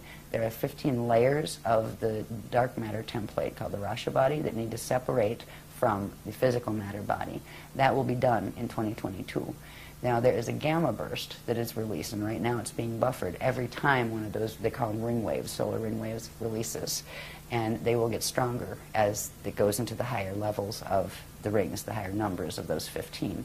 And 15 comes in 2022. So, so far, so good. We haven't had any major gamma bursts, that, solar flares that wiped everything out. But these are other potentials that we are looking at as well. Okay. As well as earthquakes and the usual stuff that end times dramas bring. Gosh. But it's not as bad as a lot of the things that some of the other people are teaching. I've heard certain people say that, oh, well, we won't even be here by 2013. Yeah, that's one of the Death Star people. Right. Okay. So I'd love to have a public debate about that one, Mr. So-and-so. Yeah, it would be great to do that. We invited that person. I think you know really? who I'm referring to. Yes. Yeah, years ago. I see. Yeah. Interesting. So anyway, this is showing the cycle. There are certain different things that happen in this amazing structure of the planetary, solar, galactic, and universal spirit body and light body structures. It's a very specific process that is involved with Christ star evolution, which is going into that where you fulfill the meaning accrete, or bring in all of the frequencies in the template that you needed to make that Adashi turnaround, where you can immortalize your atoms and go into the eternal life, going back cycles. And planets and solar systems and galaxies can do that too. So there's a portion of this system, this galaxy system, that can still do that with the extra frequency that is being added by that host system that is called the Aquarian matrix. And it's actually, the Aquarian matrix is, they have the prototypes of what the humans here were actually designed on. The genetic prototypes were from there, even though we weren't directly from the Aquarian system. We were from M31 and from this particular universe, once the Milky Way, once it fell. But they're very closely related genetically, to us in that regard. So they're not like, when I talk about the other ones, you don't have to expect very strange looking beings like octopi. Some very nice ascended ones do look like that, but these look very human like, but much larger. Okay. Very, very tall. Yeah. Anyway, so this is the cycle we're in at the moment. Now, this one's good. This will show a little bit. This is how we can start understanding these as maps. That's a pretty colored one. I'm so glad people cared to take my black and white messes, right, like these, and do them properly on the computer. This again is just showing the bones, or the interwoven Cathara grids, right, of the Yucatharista body, which is like one cosmic body, right. Down here, Aquinas, Akasha matrix. We're down in here. Aquinas is actually the name of M31. That's the official name as far as the ancient records go and all of that. Okay. And we're we were the Aquinas universe. They call it universal system, and we call it the M31 Andromeda galaxy, but it's actually the Aquinas universe. Now, we're located down here. Up here is the Aquarian Akasha matrix, right up here. So we're down here, and they're up in this section. So it's literally showing the relationships, okay, one lives over here and one lives in, Pennsylvania, one's in California, that kind of thing. And there's another one, there's a black hole system, a fall system right here that's called the Weaselay system. And what's interesting about this whole creation is falls can happen where part of the spherical structures of that system literally no longer are energetically connected to the grid. They still hang in the grid, but they're cut off from it. They can only happen on the Veka and the Eka levels. A whole Akasha can't fall. Once you get to the Akasha layer, none of those other layers can fall. And it's just a different type of existence where you don't worry about the polarity dramas that end up in falls and things. So, but this shows us where we're here. The ones that are helping us here, this is they call it a it's an eternal matrix. That the purpose they choose to stay in incarnation or stay in existence is to kind of play the helpers for any of the other systems that do need ones to go in, where they've actually they live by a let my will be thy will as far as source goes, and they want nothing other than to fulfill what Source's intention is, which is a loving intention and an assisting intention. So they find their joy in being of service to assisting the evolutions in the lower matrices, and they hold these frequencies pure. Their systems stay pure enough where they can actually send currents in and help systems or hold them up so they don't fall, and that's what they're doing with our system right now. This little red one right here, that's our parallel, our immediate parallel system on this level. And this one is a black hole system. All right, the parallels have fallen. We have a parallel Earth, and that finally finished falling in 2003. We have a parallel Milky Way that is a mess, and it's called the Alpha system. That was the first black hole. They look at us as the Omega system. They're the beginning, we're the end. They're planning to pull the two systems together using the Death Star Merkaba mechanics. So this is the locations, anyway, of where who's on first. We're here, over here in the Aquinas. That system, the parallel, is running in here. Our buddies that are helping us with the Crystal River host, sending us energy to literally stop. It's kind of like sending big energy arms down to hold us up, because these guys are pulling so much energy out of us, we would have fallen already. This whole galaxy would have. And then up here, there is another system. This system, the WISA system, is connected with this one. They've linked through wormholes to the center of their cores, their Eka cores, and created a structure, a system of wormhole structures. One of them is the Yodhe-Vodhe wormhole structure. And any channelings and stuff coming from that stuff, it's coming right out of Wisale and that kind of stuff, and it is a false system. So there's the trickery that is going on here is heartbreaking. It okay, seriously can you is. talk at all about the dimensional aspects of this? Because certain of these systems are in certain dimensions. No? Certain of these systems aren't in certain dimensions.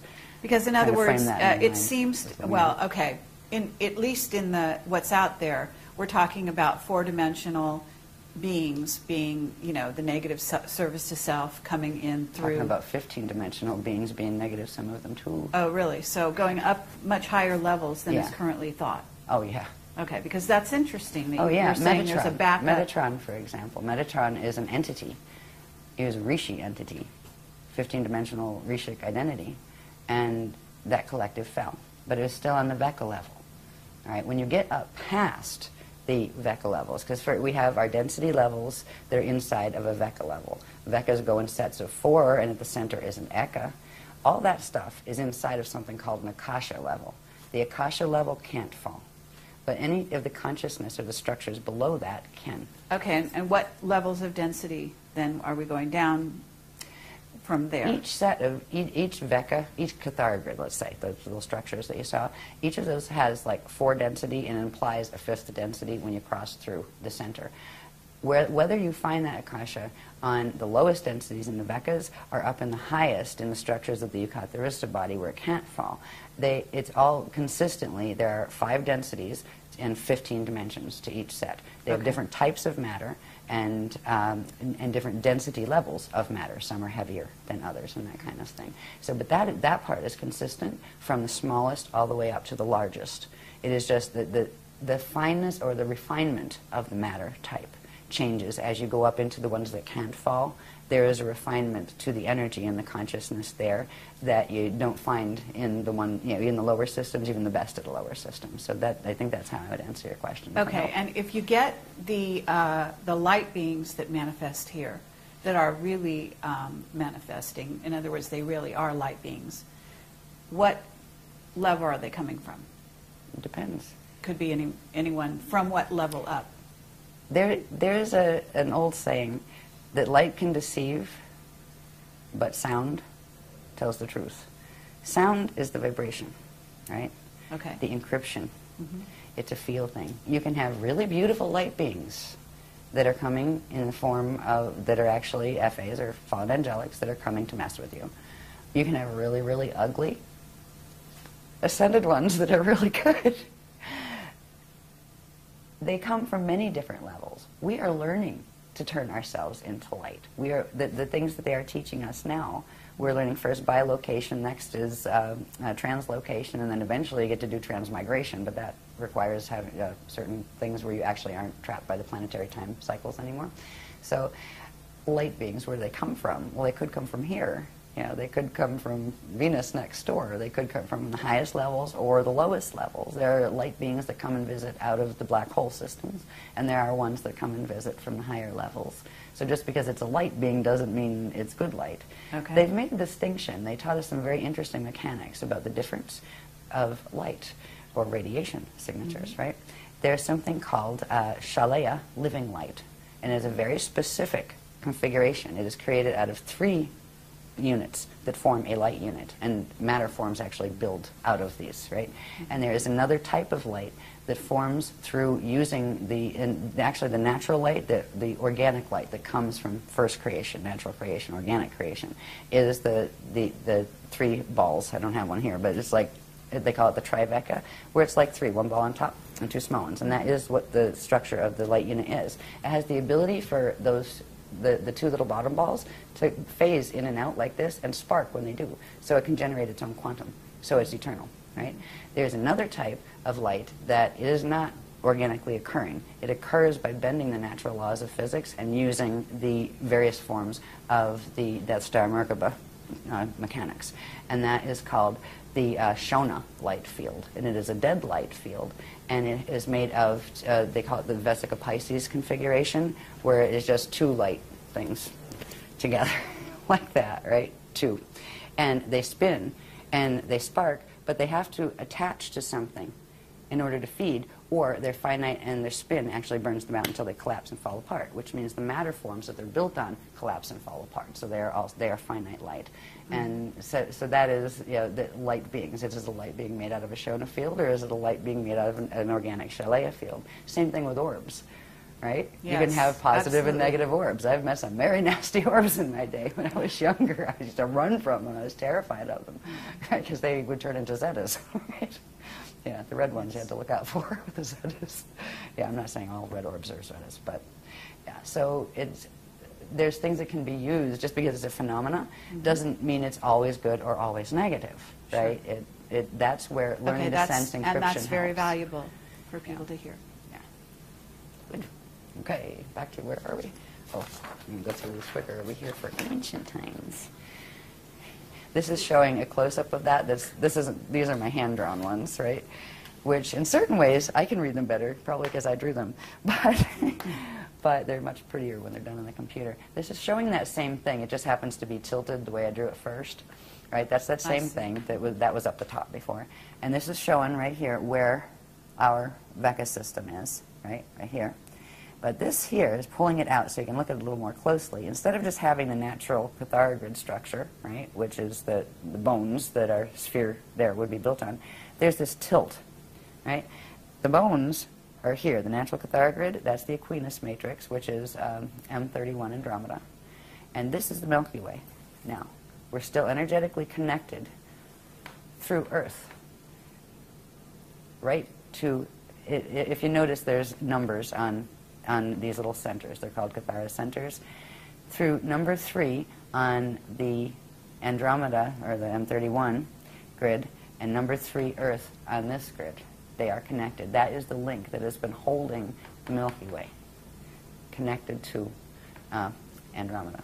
And if the host mission was to try to help the Milky Way evolve back into its natural position, because if something gets stuck like that, eventually it'll fall and be off the grids, where it will become finite until it burns out as quantum. So there's always rescue missions that try to bring something back. Earth has been a place of, and so was Tara before Earth became Earth down here. There was a star here called Ashayana, and that is actually the host star. The fragments of Terra were put in to begin this solar system down here in density 1. That's described a bit in Voyagers. But this is showing the offset, where this is the, say this is the north axis of M31. This is Milky Ways. They're off tilt with each other. And that actually creates distance in space-time. A couple million light years. What was it, 200 million? I forget. I used to know anyway. But so that's just showing in these maps. Now, you can see that just a little bit closer when you bring it in, just that little part. That shows those misalignments, where this was the natural structure, and that's the structure of the M31 Andromeda galaxy's core template, right? And these are the 12 main stargates in that universe, by the way. This is our Milky Way system. And right here on the number 3 gate, that is where they're still connected. Right? These others, there's a whole set of these that show the black hole system. It's called the Procyon black hole, and it's a mess. I mean, it's just, you can see the dynamics of how it works and the energy twists and stuff. But I'm not going into that on this one, on this particular presentation, because it takes forever. But they're just showing the offset. So, and what this translates into is that distance that we're seeing between M31 galaxy and the Milky Way galaxy. But they are one, and that is our home system. And if we are going to ascend out of the Vecca matrices, we have to ascend through there. Anything in this matrix has to go out through where it came in from because of the encryption that you carry. You will carry the encryption of the gates you came out of, so you need to use them to go back, in the Adashi returns. So anyway, that's showing some of that. Anything more here?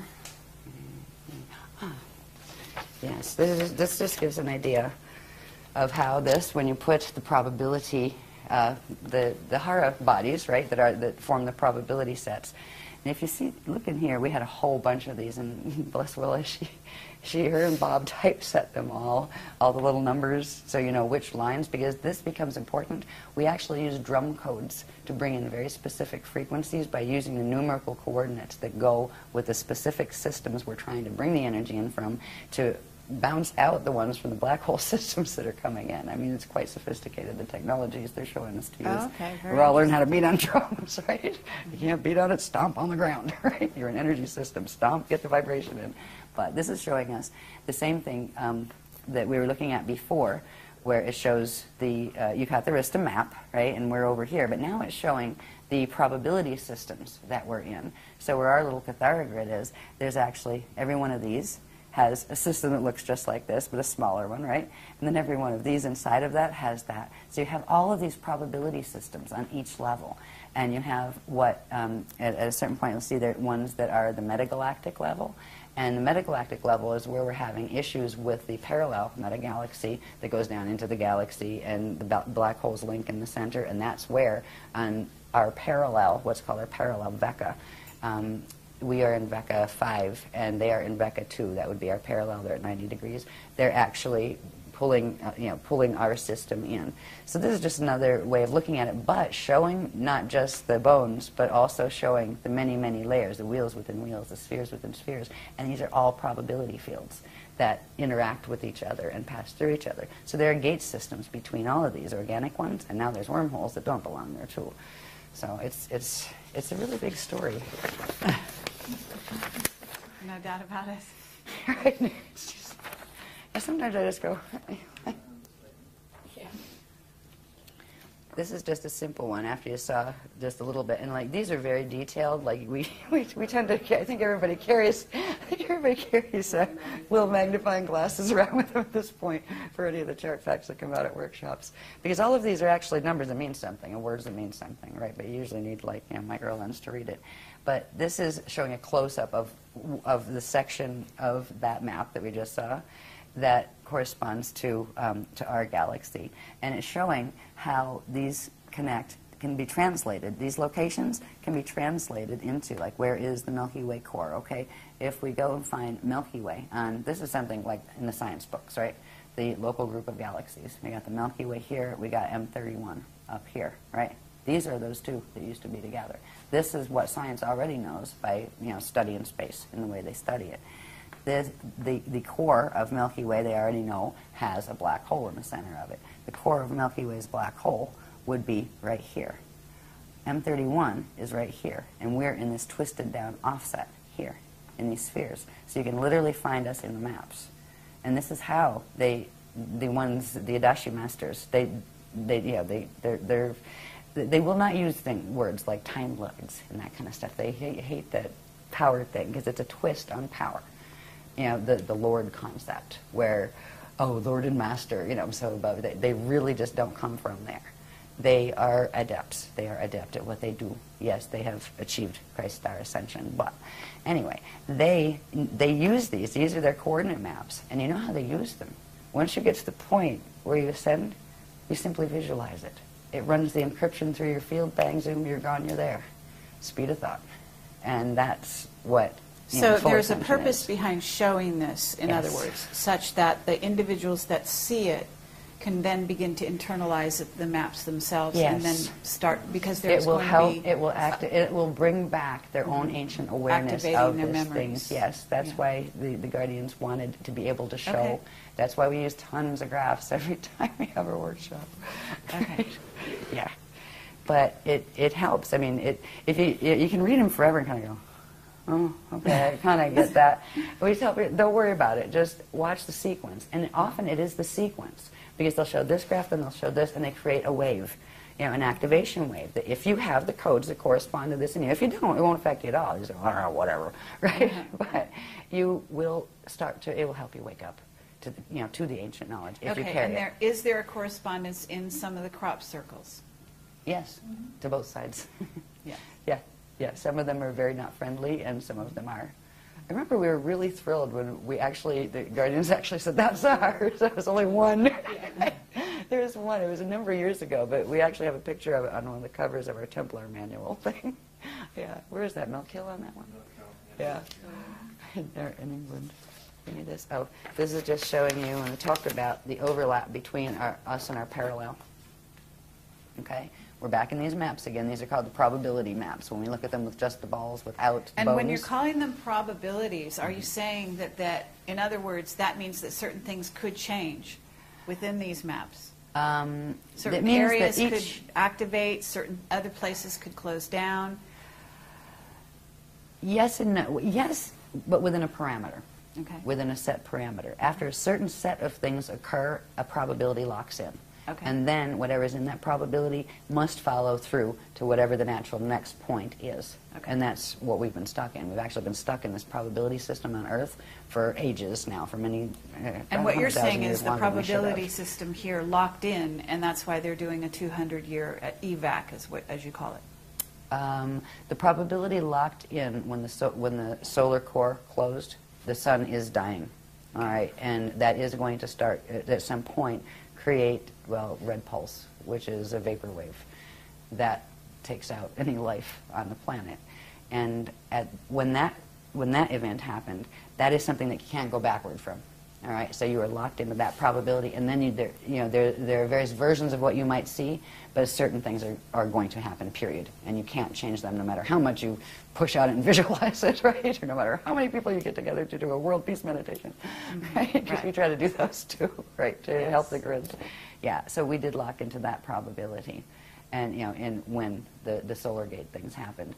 The fact is, in our I'd also system, like to talk about why or how that happened, that the sun did end up in that place, locked in. But we don't need to digress right here, but just for It'll future. probably get me in trouble if I answer that one fully. But don't I always anyway? There's a group of, there are a bunch of different, it's not just Zetas we're talking about. The Zetas are the little guys on the block. Don't even worry about them at this point. There's a group called the Thetans, and they also run a very popular movement on the planet. And there's another group called the Borgia. They are from the parallel Akasha, part of the black hole system. They have been trying to get control of the grids here. Everybody's fighting over the Death Star Merkaba, because it's here and it can be activated. So you're and saying now there's a bunch of these systems that are fighting over this, right? Well, they actually tried to activate what's called the Mica Mecha complex. The Mica Mecha complex is a set. Mica is on parallel Earth, and the Mecha complex is here, and it is a set of wormholes that connect in through the Thetan grids. There's like certain implants here that the Thetans put in. So they actually tried to blast through to activate that and take it away from the other groups, FA groups, who were actually activating it. And it overloaded the solar core, and that creates a spasm. And when a prana seed spasms, it locks. And when it locks, it cuts the connection to the natural breathing that would happen between it and its dark matter template. And that is when Bardo starts. And the sun entered its Bardo cycle when that occurred. And it was grid wars. If you want to chalk it up to one thing, grid wars, again. This is stuff that is happening not because nature had it happen or God had it happen. No. This is because people are acting like crazies in this universe. They are. They're just like so far gone in the don't get it anymore that, we all came from the same place, that we're supposed to work together peacefully, and this crew just doesn't get it. The ones dealing with these particular Okay, but are you mechanics. talking about, when you say Thetans and other groups, are you talking about off-planet beings that have come here, that are here? Maybe, are they physically incarnating? Yeah. Are they taking over bodies, that sort of thing? Yes, Okay. those two. Yeah. And then also, what about the ships that we've been seeing near the sun? What are they trying to do? Depends on which ones they are. I think you Okay. have various ones up there. Okay. But I just is got there- ours aren't up there. I mean- It's just, our Guardian said they're not theirs. Okay, Right? but if they're there, in other words, if the sun is basically locked into this, then what would be the purpose of having ships there at this time? Okay, and it's got 2012, 2012, 2012. There's an alignment that's occurring in 2012 that has to do with the solar core. And whether or not its pranaseed is working, the alignment occurs because it doesn't involve the Rasha body or the dark matter template. They just said it has to do with 2012. I wonder if this has to do with what this workshop's about. See, every workshop they reveal another level of something, and this time they're revealing stuff about what they're calling the ancient arrow sites, the 12 plus 24 ancient arrow sites that the Guardians are activating this weekend. Okay. Yeah. Well, We'll know about it Monday. that brings us into the wing material, and we want to address that as well at some point. That's a better point after Monday, because that's what they're going to talk about in this workshop. Okay, well, there's a and I didn't know they synchronicity there. they haven't mentioned it since Voyages was written. Mm-hmm. And I was just like, looked at some of the pictures, felt the encryption, going, oh boy, it's that stuff. Okay, pretty, but right? No, thank you. Some of it's all right, but some of it has that twist to it. But all of a sudden, I mean, what is the name of it? I don't have the thing here. It was a really funny title. No. They called the workshop the what is it? The makers of wings and other things. Yeah. Okay. Yeah, and it's not just about that. And it's not the people that are involved with the wing makers site. These people are well-meaning people, and it's fascinating, and they're trying to figure out what it is. Sure. But it's the particular group of the ETs that they're dealing with. These are a group of Nephilim. All right, they're called the Cortium, and they are part what is called the Necromaton Andromi hybrid with Jehovian Anunnaki. All right, the Necromaton Andromi are known as the Beetle people. All right, they had a lot to do with ancient Egypt and stuff. Yeah, and scarab worship and things, because their home form looks like that. Anyway, stop. Okay, I just got anyways. Okay. Talk about wing makers later. Okay. Okay. But I don't want to offend any of the wing makers people. I'm sure they mean well. But what we didn't know is, so they're saying, okay, we're going to do wing makers, so I have to go look up a little bit on it and say, what is this stuff anyway? And it's, all the sites I saw have the same story, and I have about a 4-second attention span when it comes to stuff I'm really not interested in anyway, unless the beloveds tell me I have to read it. And there's nothing there that said anything except, there might be a few other sites. There might be 7. The Guardian said they're the 7 broken arrows. We'll call them the ancient arrow sites, all of them. They're our sites. They were our sites. There are 7 of them that have been compromised, but there are 12 primary plus 24. So we're going to learn about what they are in this workshop. It's news to me, but I have a feeling they're connected to the Spanner gates, the Navajo gates. I just have a feeling. They're the one set of gates they haven't revealed the locations for, except for one. So you're They talking revealed about Spanner 24, and that corresponds to the 24 DNA and... the 24 strands of DNA. Yeah. They use 12s and 24s a lot in things like Stargate configurations and that kind of thing. Usually there's primarily 12, and then there's various other increments of 12. And we have to find out what the 24 other sites are. So it's Okay. like, here we go again. I'm one of the people that really enjoys going to workshops because I like what I learn. Because I don't know the information before I go. I don't know if you know this about the presentations. No, I didn't. I'm lucky if I get an itinerary. I've Oh. walked into workshops and gone, well, it's the orientation night. Hello, everybody. Thank you for being here. It's one of those mystery workshops. Don't know what it's about yet. I don't even have an itinerary. So right? you get downloads during the workshop? All during, yeah. Okay. And And how then I do go you down and remember present it them. all? It comes through on a wave, and some And of it they sticks. record it? Some of it sticks. Okay. And diagrams. diagrams, many diagrams. Okay. Interesting. All right. Yeah. Very good. Yeah, but it comes through live. It's Okay, always we're live. down to 3 minutes, Again? believe it or not. I don't know what happened at this hour. I could probably but- talk forever. Yeah. Okay.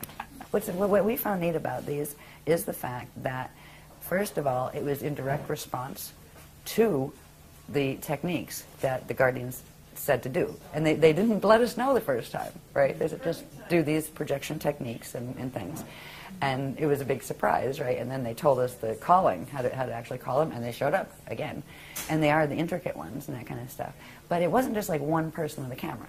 This was like a whole bunch of different people, some of them the first time at a workshop, you know, saying, do I want to go to workshops or not, you know, getting orb pictures. And it was just like one of those little gifts, you know, from the universe kind of thing. You go, cool, we got orbs. We never looked for orbs. They found us. But now it's becoming important because we're learning a lot more about the orbs and what it means in relation to what needs to be done for 2012. Okay. You know, the teaching is how to become orb whisperers, as they say. And it's hilarious because, like, when we're doing the dancing and drumming circles, you'll see how people be like, you know, dancing and stuff, and there'll be orbs like dancing up on their fingers and That's stuff. lovely. Yeah. This diagram was it's a close-up of a certain section of the maps that we showed you before that plug into the, you know, pictures that science draws of the galaxy and that kind of thing. It's showing our Milky Way system and the M31 that we're a part of in our probability set in our Vecca. And over here is the parallel Vecca. And over in this parallel Vecca there is a cluster of fall systems. That is the black hole system called the alpha black hole system. They've created, as you can see, these probability fields, these balls within balls, overlap each other, right? And in part of their natural configuration, that there is an overlap between them. Well, what the alpha system is doing in the parallel universe is using the Metatronic Atlantean Death Star Merkaba technology to reverse. If you reverse certain currents using that technology, you can harness a certain part of the field next to you and drag it into your system, and that is what they're trying to do. This place in between here, normally they would just be normal pass-throughs, but this one is all convoluted with all sorts of implant structures that are wormhole structures. They refer to this as the dragon's eye. The word dragon comes in, actually, not because of big winged creatures, but there was a race that got involved with all of this very, very far back in time called the Dragoon. And the Dragoon races took sides over which sides of the fallen ones they were going to side with, and the Dragoon races ended up with some of theirs fallen, trying to help the others, and then you ended up with ones that wanted them all exterminated, ones that wanted just the one side exterminated, ones that just wanted the other. So the dragon races are actually the Dragoon race line. It is a reptilian-based race line, reptilian crossed with what are called equerry. And equerry are a group of the ones that originally were called aquery before they fell. The aquery are from the Aquarian matrix that are the hosters, the ones that are helping here. Some of them incarnated into the falling matrices to try to assist, and a group of them had, this is ancient, way, like, you know, a couple billion years ago, they got ensnared in one of the fallen angelic dramas, and they ended up falling, meaning they ended up in a fall system and they lost their ascension codes. And the distinction with them is they became the equerry, where they use the E instead of the A on the front. And do they have a memory? Will they have a memory of when they weren't fallen?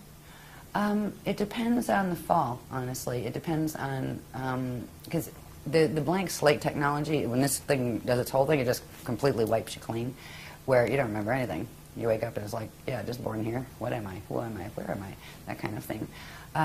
There are, because that happens when the transition of that fall occurs, because there is a final point of transition when the Death Star Merkaba activates and literally rips you apart and drags you into another field and then kind of assembles you in a facsimile on the other side. There are almost like time capsules that they leave for themselves, so they can refine the memory, and when you refine it and discover it somewhere else, it puts that memory back in. So they will get a facsimile of the memory that, you know, that they would have had otherwise. But the fall codes, once the Metatronic activations in a body have taken place to where those Merkaba fields have activated to a 55 spin or higher, 55 or higher, there's no turning back for the gene code at that point. The consciousness is trapped in that body, and the only way out is a hosted bardo, which means when the body does its natural death thing, it would need help, the consciousness, just getting out of that body, and it would have to go through a rehabilitation process of that Kali Rama path of step back. and have to come back out and reincarnate into the matrix again to, to try to get back into the ascension thing. So. Okay, and I'm also going to ask you at some point about what are beings that are like artificial intelligence, but they are not, they don't incarnate. They're, in essence, clones without souls, without, you understand where I'm going with that? I think so. So because we understand that the dark side is using a lot of those, and actually, sorry to bring this up, but the Wingmaker material talks specifically about a race of, in essence, they call them robots, which are, you could be calling them androids or whatever, that are actually, according to that material, we're on the way here. So, at some point, I'd like to address where those They're beings, already here, first of all. Okay. Go ahead. If you had to pick between the two, the Cordium and those guys, yes, you'd probably want to pick those guys, not the Cordium. Okay. Both of them, one's as bad as the other as far as their intentions and what they're up to. But yes, there are a lot of different races who have gone in that direction in an attempt to preserve their finite lifespans, where they started with transferring consciousness from an old and dying body into a new cloned body, cloned off their own, just make another copy. But the copies get weirder and changed every time, just like a photocopier copy, a copy after copy after copy, and eventually it's like, what is that? Right. Well, there are races like that. Some of them are already here. As far as invading, I think they're watching too much Caprica. But, yeah, seriously. Because in the beginning, that's how it started, before the Galactica series. That's actually something that is, they're showing some of this drama in those series on TV. But as far as, we've not been, our team has not been warned about anything like that, as far as worrying about that being a problem. Okay. It's like, if it is, it's small compared to the rest of the things that are on the plate right now. Okay. Because it's not going to matter much if anybody invades if it rolls in 2012, right, the planet, right? It's not going to matter much then, because that would wipe out life here. It's not going to roll, though. Right. It would have if the intervention wasn't given, like pole tilt, roll. I understand. Okay, so, and we can also talk about that. We can talk about, in other words, what was planned in terms of, are you talking about a pole reversal? Are you talking about a pole shift in which the planet itself would roll? Crust spin. I'm sorry? Crust spin. Crust spin, yeah. And that was planned for 2012, apparently. And you're saying it's been stopped? Postponed. Postponed, yeah, until 2027, is it? 22s? No, that's 2230. 2230, yeah. Okay. And then what's going to happen instead? We'll talk about that when we get through these pictures, because these pictures will help understand what we're walking into in the first place, or what we're walking around on in the first place. And once we can understand that, then we can talk about, okay, what do you do about that? Especially when they're going to try to activate it and make all of this stuff happen in 2012. There are certain things. I mean, we have really strange titles to some of our workshops. We've got Mirror in the Sky. We've got Orb Fest area. I mean, but they all mean something. There are very specialized grid dynamics that we are being taught, so we can anchor the frequencies here of the things that are actually creating buffer fields for some of this. And it's actually the fields that we're helping the Guardians to anchor. And they'd be able to anchor it alone if they were here, but you need an anchoring rod. And that's what our shield, we call it a shield, the group shield, anchors here the frequencies they send in, and they're actually giving a counter pull, so their 55 activation on the Merkaba can't go all the way in 2012. Because if it did, it would spin something called the planetary rods, and we'll see what they are in a little bit. We have a rod and a staff. Actually, we have two rods and a staff on the planet, and they are key energetic configurations that have to do with vortices and things like that. Okay. And they have made by moving the rods before, they have, well, they moved it from like Pangea to whatever the next stage was to the next stage. It breaks the crust, and it shifts it depending on what ways you pull the rods. And you have extinctions and things happen on the surface when they do that. They're planning to move the rods again in 2012, and we're not the little people on the ground. We're just helping the Guardians to anchor it, but the Guardians are going to stop that temporarily. They can't prevent it, but they can hold it off long enough to when the gates close. When the gates close, they have to pull their energy out. When they pull their energy out, that Merkaba is going to activate. You know, the Metatronic Merkaba, the Death Star, will activate on this planet, or what's left of the planet by then. So that's why evacuation Okay, can be and a good that thing. is sparking more questions, but I'm going to let you go on. Okay. Right. Okay, anyway, so that was the dragons. I just wanted to show you about that. That's in between our universe, which is really they call it the metagalaxy. It's our metagalaxy, Milky Way, and M31, and the parallel. And it's the parallel that is the alpha system that has the black hole systems there that have wormholed their way through into our system that are trying to pull our system down as quantum food. Okay? Okay, yeah, great. Next one. Mm-hmm. Go on quick, right? This one is Yeah. It gets into the interesting stuff now, a little closer to home, because we kind of started high in structure, right? And now we're working down. All right. Now, so we went from the galactic level, metagalactic level. Let's go down to the solar system level. This diagram shows the natural structure of an organic living solar system. Notice everybody has this little funny shape called, it looks like a Star of David or six-pointed star. That is a Merkaba star. All right. It implies a Merkaba field, which would be a three-dimensional, star tetrahedronal field around them. All right. And there would be, they come in sets of 12 planets. They have specific relationships, ratios, and sizes in relation to each other and in relation to their center sun. Every one of them have gates in the center. Every one of them has a central staff of energy that it rotates around. And it has two rods, one coming out, well, the rod comes out this way, and then the chamber comes out front to back. Right? The sun would have the same thing. They all have their north pointing up and their south pointing down, right? Mm-hmm. They each spin on their axis at a reciprocal rate to each other, and their rods and chambers pass through each other and spark, because the rods can be very, very long energetically. So even though the stars and the planets may be long distances apart, the energy fields that their rods and are sending would interface, and when they interface, they spark and they generate quantum. And there are certain periods in the natural breathing cycle, or expansion and contraction of energy cycle, where there's these wonderful arches that take place between the sun and the tops of its planets, and then the planets and the bottom of the sun. It's called the solar symbiosis cycle, and it's a natural living structure of a living solar system. And it generates its own quantum, and it expands and contracts, and all of the planets would have a coronosphere. They would look like stars. That doesn't mean you couldn't live under the coronosphere, but from the outside they would look like stars. Mm-hmm. And our system started out this way after the fall from Terra.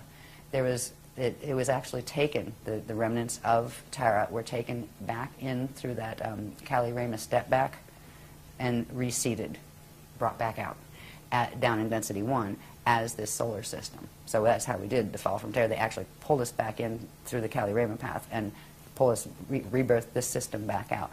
And it was rebirthed back out in its natural configuration.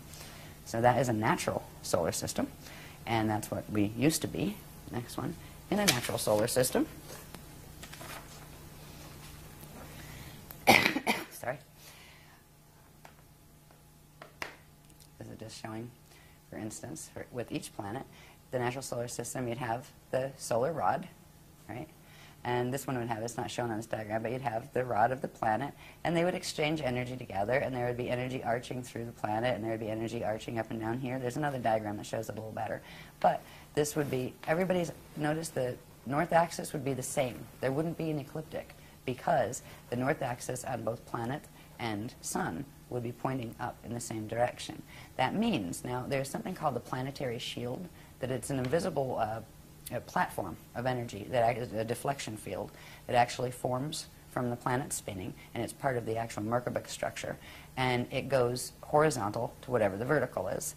So you would have this one horizontal. It would be the same horizontal as this one, where they would just be spinning in the same plane.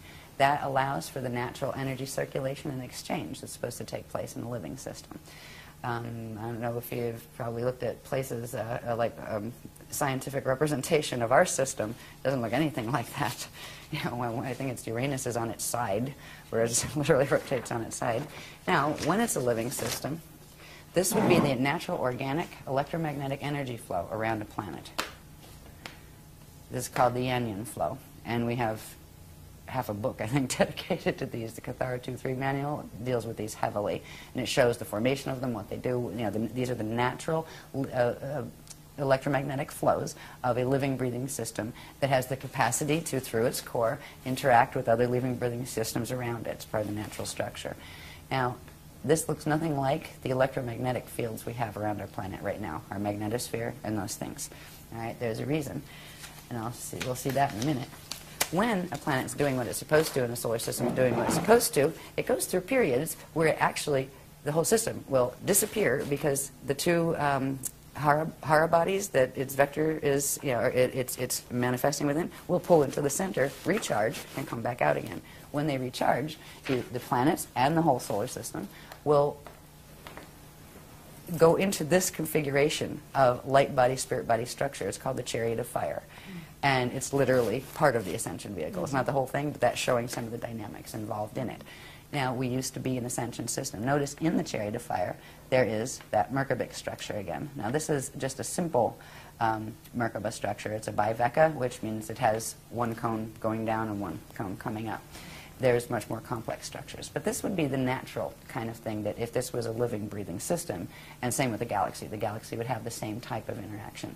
The galaxy does not have its galactic plane is tilted. Things are tilted all over the place in the galactic plane, and our solar system is in the same position. The natural ones have these configurations. The flat plane, the solar symbiosis arches, with the breathing between them, the ability to go into chariot of fire state. This little diagram here that's on the Cathara grid shape, right, that core template shape, it has, at 45 degrees, it has two of its petals. We call this the lotus, right? These are lotus flows. They're core flows. And they allow for, actually, movement of, on these flows, you have a series of spheres, actually. And it allows for the movement of the spheres, so they spark, they generate quantum, and then they open up again. So it's a self-generating system. It's a perpetual motion, continually living system. All right, here, again, are the Yanyan flows, the natural ones, the natural Merkabic structure with a straight shield, deflection shield, and natural Merkabah. So that's what it's supposed to look like. And let's go back to the solar system level.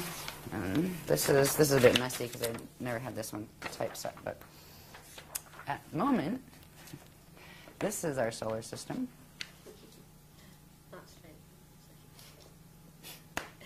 In the center there, you have the inner planets, right?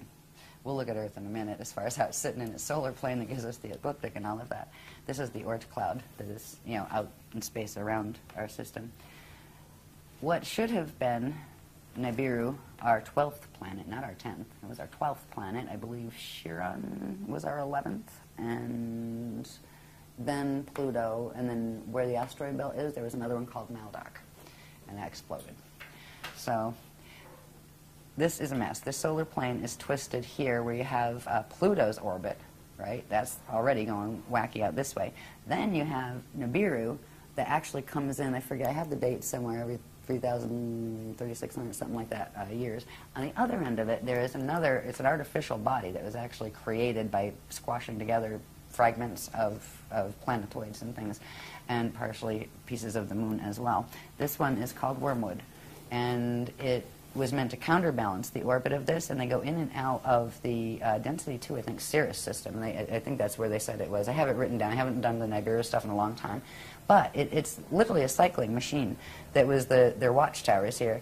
And it wasn't just so they could come in and watch us every 3,000 years or, see new information. It was to counterbalance this one. On this one, we have over here, what is the names on here? I haven't looked at these in ages. The Maitreya moon. And up here, I believe, was the Clarion. These were other bodies taken from elsewhere to create this. They've literally created this. These are beings that are moving planets. They're moving stars. You're like, we're worried about little grays? Seriously. I mean, at this point, whatever, go ahead and abduct me. Jeez, you'll be sorry. I'll fight back this time. No, I'm just kidding. But anyway, the thought of the scale of what is going on here, this is not natural. We don't see this one yet. It was due to come back in, actually, not Nibiru. Nibiru is not due for, I forget, it's like a couple thousand years still. But Wormwood was going to be coming back in. Fortunately, Wormwood in 2003 became wormwoods because it was shattered. It was going into the orbit of parallel Earth at the time, because the parallel Earth is connected in here, the orbits of that, which we'll see later in other stuff. But it was at least shattered, but it is still a massive asteroid belt, or not belt, but mess. And it still potentially can come back in. If it does, it creates total havoc when it comes in. These orbits come in, I believe it's between Mars and Jupiter, I think, is where they pass up.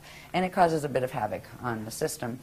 When full rip is allowed, where they come in at a certain level of density, because there's a way they play with the dimensions here where they can bring them in without totally tipping the system, without, you know, totally wiping out the solar system. That's why they've been able to do this cycle before. But when the full gates are open and they allow this in a stellar activation cycle where they're activating the 55 Merkaba, it will actually, these will be used to flip the whole plane and drag it in. And they're literally, I don't know what kind of game you would call this, but they're literally using very advanced physics. So are you saying that they're all artificial bodies? Are you saying that Nibiru or No, Wormwood, that was one of the natural planets, or that was stars natural. from this, yeah. Okay, One what about Earth. Wormwood? No, that was created. I think part of it were pieces of the moon and something else. I remember they told us about that a while ago. The moon is not a normal body either. That's artificially created Yes. as well. And because it keeps certain things at certain spin rates that they have to keep in order to keep the vortex connections to the wormholes. And that's why this whole thing is done. That's why our solar system is such a mess, because they were creating wormholes. Okay, what about a brown dwarf? Is there a brown dwarf in there? Possibly. I know there's white dwarfs, like Sirius B. Brown dwarf. It's possible. I would have to ask them. Okay, so the other axis that you've got there are two other planetary bodies. Yeah. What are they called? This one they call the Maitreya moon. Okay. And it was like a long time ago, a number of years ago, that they gave this particular information. So it's probably somewhere back, either like in the writings or on the videos, where they explain, you know, what is Maitreya, you know, where'd that come from? Because some of this stuff they actually dragged in from the parallel system to, you know, to counterbalance it. Clarion, this one up here, it was related to, I think it was a piece of the other one that's, what was that? There's Clarion and there's the other one that was a normal part of here, Chiron. All right, so you have Clarion up here that I think was a piece of Chiron. Chiron used to be one of the normal ones, and I think it was, you had Nibiru, Chiron, it was 11. Chiron used to be 11. But what's called Chiron now got stuffed down in here. Part of it got broken off, became the Clarion thing that they're using up here. And you have one of these controlled by the Wiese-Dex black hole system, which was the Wiese matrix that I had pointed out on those maps. You have Wiese-Dex and Wiese-Drax, and they don't like each other. They're fighting.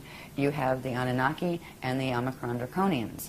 They don't like each other, and they're both fighting. And then you have Wiese-Drax that like the Draconians, and you have the Wiese-Dex that like the Anunnaki. I mean, it's hilarious. It's sad. It's really just sad. But there are a whole bunch of groups on each side of this polarity drama. Then you have the Christians sitting in the middle going, oh boy, you know? Like, we're not fighting with anybody, but you know, what do you do when everybody's hell-bent on destroying each other? Because that's what's been happening down here for eons. So anyway, this is what our solar system looks like up here. This artificial, it's like a wobbling orbit. It's not just our planet that wobbles. There is actually a wobble created in the solar plane itself. It's actually taken the solar plane where it doesn't sit flat in the galactic plane anymore. I think it's at around a 45-degree tilt to the, you know, to the galactic plane. And it also created this thing here that through the core, and especially in the closer to the core planets like Earth and the Sun, it has harnessed how fast things spin, which means it's harnessed the time pulse. So through this device, they have been able to progressively get control over how fast things spin, so they can synchronize the spins of things over here with the things that they're trying to merge them with on the parallel side. It's a bizarre and fascinating and horrifically morbid technology, this Death Star technology. Now, what that creates on a planetary level, when we look at our poor little Earth sitting in the middle of this, and it's not just that this has happened on the solar level. They've also put the same type of mechanisms in the planetary core and in the Stargate systems here to create the same effect, to plug our planet into that whole system. They've done it on the other planets too, the ones that don't have anything that has its axis that's not tilted the same as the Sun. is either in its normal place and the sun got tilted, which is part of the case here, or it's not in its right place, because they should all be sitting on a natural, vertical and horizontal plane with each other. This is what we have right now. And like the science tells us this is normal and this is natural. Wow, our planet's tilted about 23.5 degrees and it does this cycle called the precession of the equinoxes. And we've got the ecliptic shield, that cuts through. The sun's shield is here and ours, comes here. This is totally twisted. Our planet is tilted. This messes up its entire system. It's not just tilted. This one here shows at least a relatively normal-looking Cathara grid inside. There's a whole set of unsacred, not sacred geometries that go with the Death Star Merkaba stuff. It has to do with the shapes of the flows. Where before we had I talked about those the arms the petals that stood out like this, and they're at 45-degree angles, and they phase and spark and generate quantum. Right? There's another one that has them pulled down like this, where they look much more like a flower. We call it the daisy of death or the bloom of doom, but they're phase locked, where they can't phase, and that means it can't generate quantum. It means it's a planet that is dying because it can't breathe. And that's one of the things, and it constricts the Cathara grid at the center. And so something, I think we have one that shows that. What that also does is create a bulge at the equator where it squashes the natural spherical shape down. Hello is there to also Earth. is there also a correlation with the cross? In other words, the actual symbol of the cross reflecting what is in essence this frozen inability to Yes, yes, and even more. That has to do with the mutation of natural Shalea light units into forcing them into the Vesica Pisces dead light unit configuration, the sign of the cross. Yeah. The original cross has perfectly equal, and it's called the ruche, and it has perfectly equal. I think the Celtic cross is the closest you get these days as far as symbology. And it fits inside a circle, in other words, Yeah. because then it's... Yeah, I don't have mine on. Anybody have one on? It's one of our sacred symbols. So this is, right now, we have, this is all part of the mechanics of the Death Star Merkaba technologies. We have the unnatural precession of the equinoxes. This is called the sextant shield. It's actually it's a distortion shield of energy that keeps those vortices spinning at their tilted angle. It keeps us aligned with, we flip between being aligned with Polaris, which we are in that phase now, and flipping back into alignment with Vega. And we just keep cycling back and forth and wobbling back and forth in the precession of the equinoxes, and they're not normal. They just released when was Ireland, November last year? They just released some, October, yeah. They just released some fascinating things about the old pagan rites and stuff, and what this actually has done in its relationship with parallel Earth. This was done for a reason. The cycles of the equinoxes and the solstices have to do with alignments between parallel Earth and here, and between parallel Earth and the center of the Milky Way galaxy, the black hole there. And that's what we're looking at coming up on in 2012. And that's why 2012 was, the Mayans got the word it was going to be the end of times and those kind of things because of the dark road. Yeah, the dark road, all right. So these things, these configurations that we're seeing, the sextant shield is not the natural clock or shield, the natural spin ratio that you would have for the planet on its axis. They actually have been accelerating time for the last 13,000 years to make it faster so it would catch up with the parallel antiparticle universe so they could merge them. And it means our days have gotten shorter, our spin has gotten faster as far as on the planet and that kind of thing. There's other aspects to this that are created by this technology, and all of these go together, right? Like when you see one, it implies the others. Mm-hmm. This is our poison apple. This is the net field. Okay, now part of the poison apple isn't shown here. I'll show that on this one. But this is literally a containment net. It is a Shona, which means that made of biveca light units instead of living light units, containment harness. And this is what the Death Star Merkaba actually creates around a planet, a system, or a body. When you work those Merkaba mechanics, this is what you're creating. It's a torsion field that constantly circles energy in on itself, but does not have a connection to anything outside of itself, except of what it can feed off at its center from its core. And this is there are 3 levels of this that actually move in Earth's atmosphere, and they can literally control. One of them runs through like the magnetosphere area, and actually there's 3 others down from that, so there's really four major layers of this. It controls, it reminds me of that whole thing, we control the vertical, we control the horizontal. Remember that show that used to sit, I think Outer Limits or something used to say that on TV? Well, it's kind of like, yeah, they pretty much do. All of these net systems are plugged into things like the HARP machine. And I'm sure the Hadron Collider has something to do with activating all of these too. I heard they just had their first good test yesterday or something. Yeah, this week. Good timing. Right. Full activation. Yeah. So these net fields are responsible for literally wiping out the DNA. Science has already figured out that DNA is sensitive to a couple of things. It's sensitive to radiation. That can destroy DNA. It's sensitive to magnetism, electromagnetism. You mess with the magnetic fields, you mess with the DNA. That, just like it's blocking the natural currents and flows that would normally come into the planet, it does the same thing to the biologies on this planet. This is why we have no memory. It's wiped it right out of the DNA. It's actually still in there. It's in junk DNA. It's in pieces. That's what we're working with the technologies that the Guardians have to reassemble. And it does it through controlling the epigenetic overlay, which is the chemical sheath the science is just learning actually triggers how genes will behave in the DNA. Right? So it's a combination of both. But this is why we have no memory of our race memory or any of that. And this is what is holding the mutation in the body. Right now, our own biofields and the biofields of the life forms on the planet carry all of these same mutations. We carry these, we carry the wobble and vortices, we carry the phase-locked bloom of doom in their flows and all of that.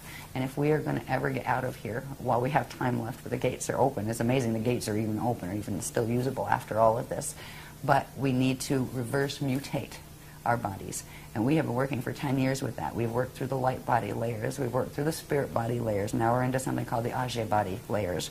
That they're kind of, the Ajay body is interesting. It's like a combination between the spirit body and the light body and the atomic body, that once you master that, it allows you to actually do the transfiguration and turn into light. And the first stage of that is called glide, where you learn to bilocate, where you put yourself into orb.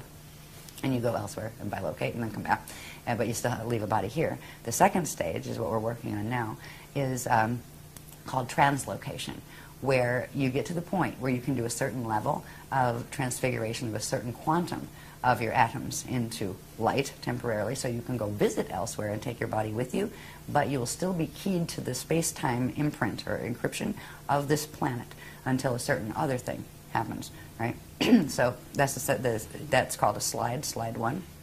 The third thing is called slide 2, or span. That's called where you learn how to not just translocate, where you're going to visiting and then come back, but transmigrate, where you actually can be free and you do not have to come back here, you don't have to incarnate back here. That has to do with releasing something called the Vibhati cell. That is the donated quantum from the egg and sperm of your parents. That was not your spirit body encryption. That has to be released before you can be freed from the space-time location in which those two things came together. It gets released as what's called Vibhati dust, right? So there's this whole process, anyway, involved with it. While we have this going on, we are literally, the planet is keeping us mutated because the visitors are keeping the planet mutated.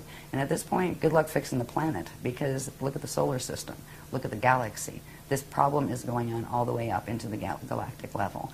And there's a certain point where the quantum that is going down is larger than the quantum that can pull it back. And that is what's occurring, and that's why there's 200 years left on the gates, as far as 200 years Earth time. Okay, but isn't it true that the planet is a being? Yes. And also is going to be able to escape this? It chose the path of Kali Rama, which is the step-back path. Right? So Instead it's of the going path to of fall. implode and then re-emerge. Yeah, it'll go back into that middle density that happens to be called the edons. Out here, the density. Remember when we? I don't have one really. Yeah, I do. On this graph, let me get my stickies off there too. When we have the Hara bodies, right? And we had the core, the inner, the middle, and the outer domains. They each have names. This outer domain area where we are now, where we're experiencing the Kali Yuga, that is called a radon, right? And this one is called an edon. And then this one, the inner one, is called an adon. And the core is called, what is it called? I can't even remember. It's been so long since I taught this. It's the core. Leave it at the core. But anyway, you've got the dawns, right? So this is the Garden of Eden, right? It's the step back to where it is innocent and pure. When you do the step back, it clears anything off your encryption that didn't belong there in the first place. And it's literally, they call it passing through the ring of fire in order to get back into the purity, and then you get to come back out again and try again. Or at least you get to try again. But I also have a question. Where is Tara in this equation? Because okay. All right. Well, part of Tara is what we're sitting on. The solar system is part of Tara. The other part of Tara is when we look up in the sky and see Alcyone, the star Alcyone in the Pleiades cluster.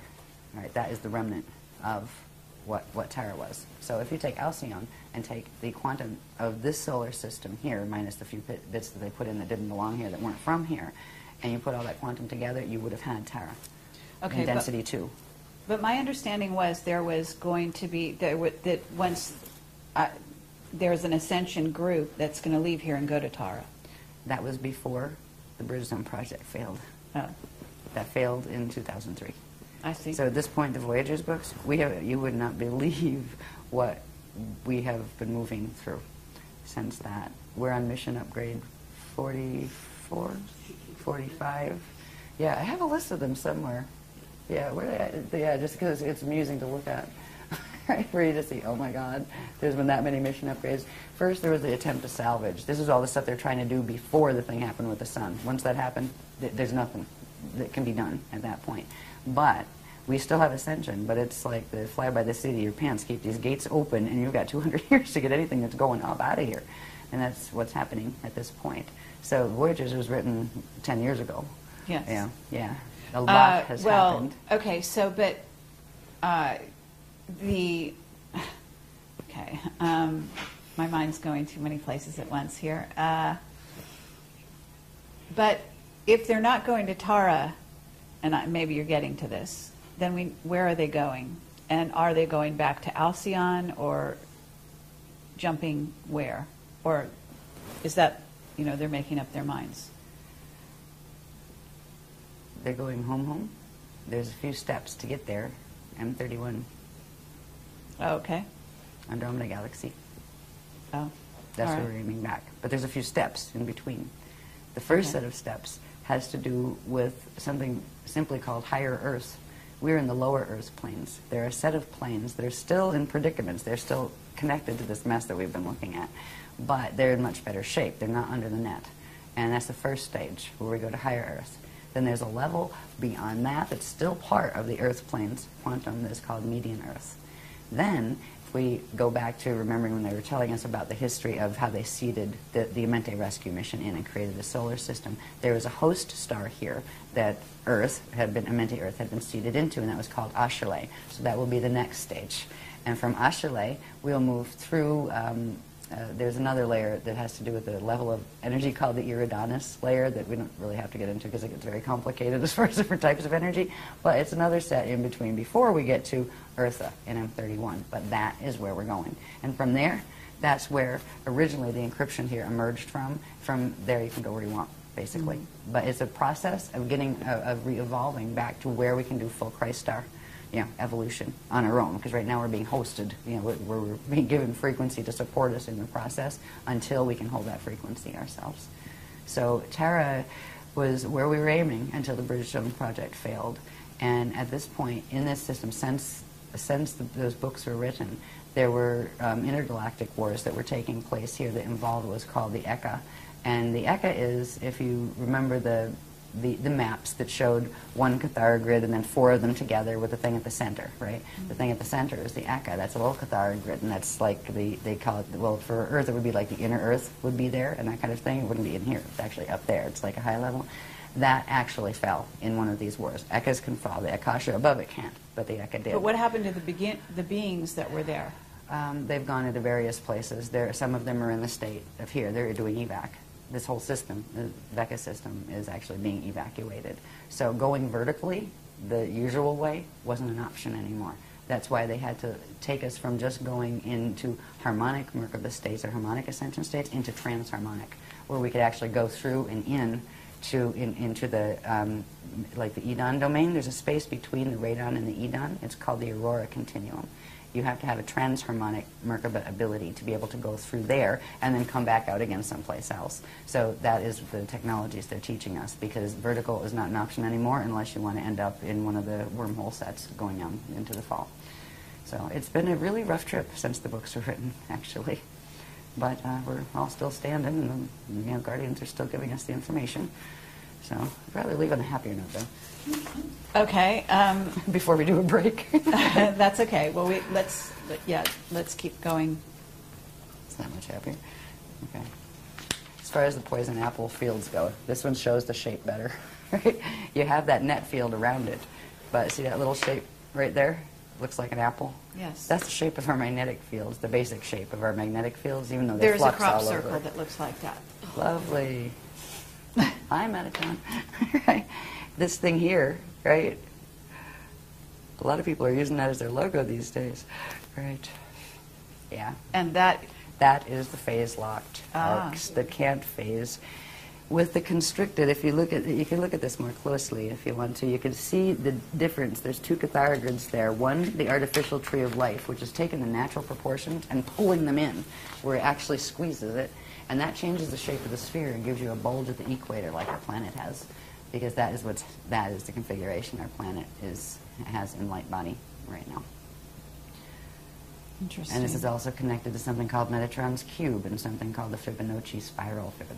And what is this center bit right there See in that? this? Little micro center bit. With the dark. The dark. Is that a black hole or? No, that is another one of their twisted, we call them Cathara centers, but we know that on our grids these are actually stargates, right?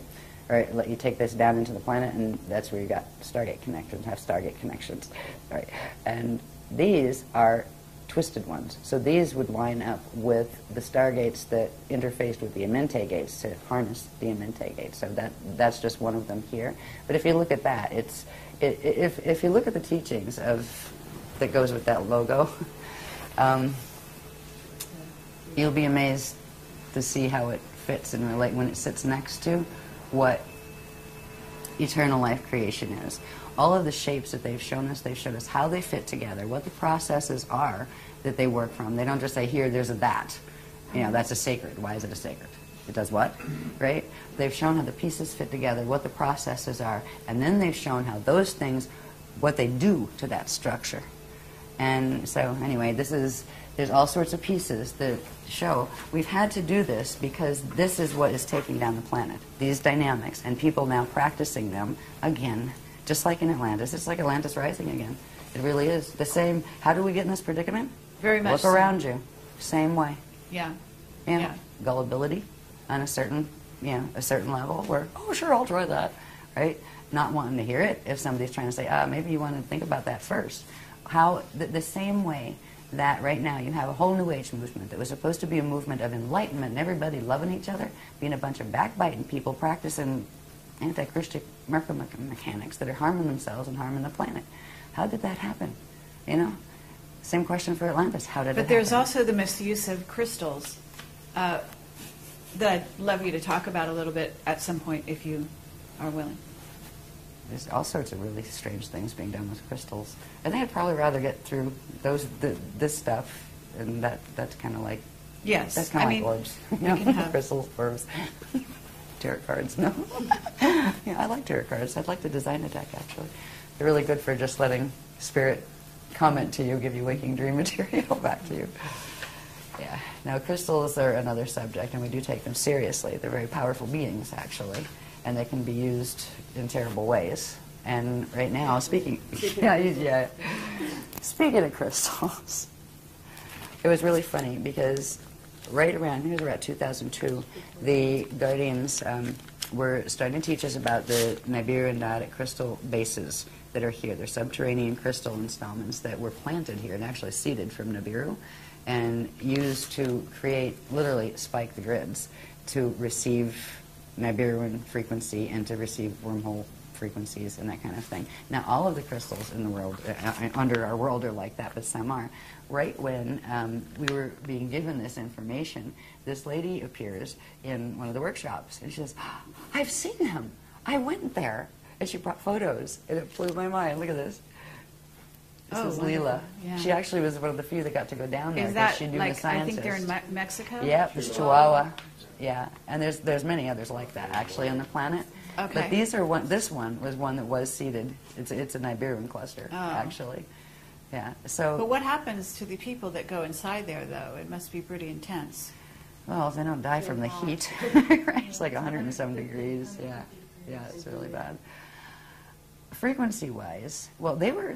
You could do interesting things with those. Now they're not so bad because the Guardians have worked in a way that has recalibrated them, because there's been a whole bunch of deals and treaties going on, because the ones that broke the original Treaty of Altair that was talked about in the Voyagers book, they found that they lost that round, and the other ones are going to take them over and take over their grids. So a bunch of them handed their grids back over to us and kind of, we'll be nice now.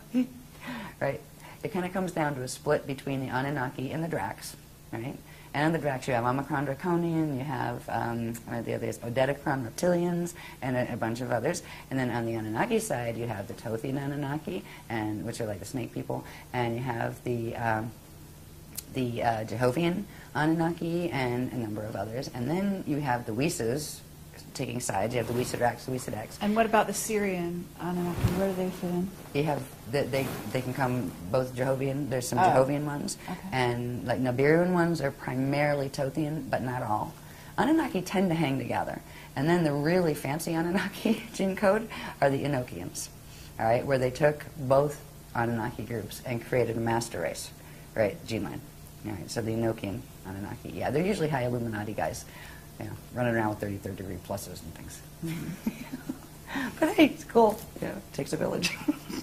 Okay. Yeah. Well, we could get into more detail on that, but I guess let's move on. Should we take a break now, or do you want to go to the end? Why don't we take a break? Because I've hit that spot where we get into the planes of Earth, which gets fascinating, because this is where we get into the spherical maps and the vertical maps, going up and down from the core up into the atmosphere, and we start finding out where we're going to learn to orb to, and eventually where that space is going to become physically solid as well as this space. So we'll be able to move through, and that's what our teachings are teaching us how to do. Go home. Yeah.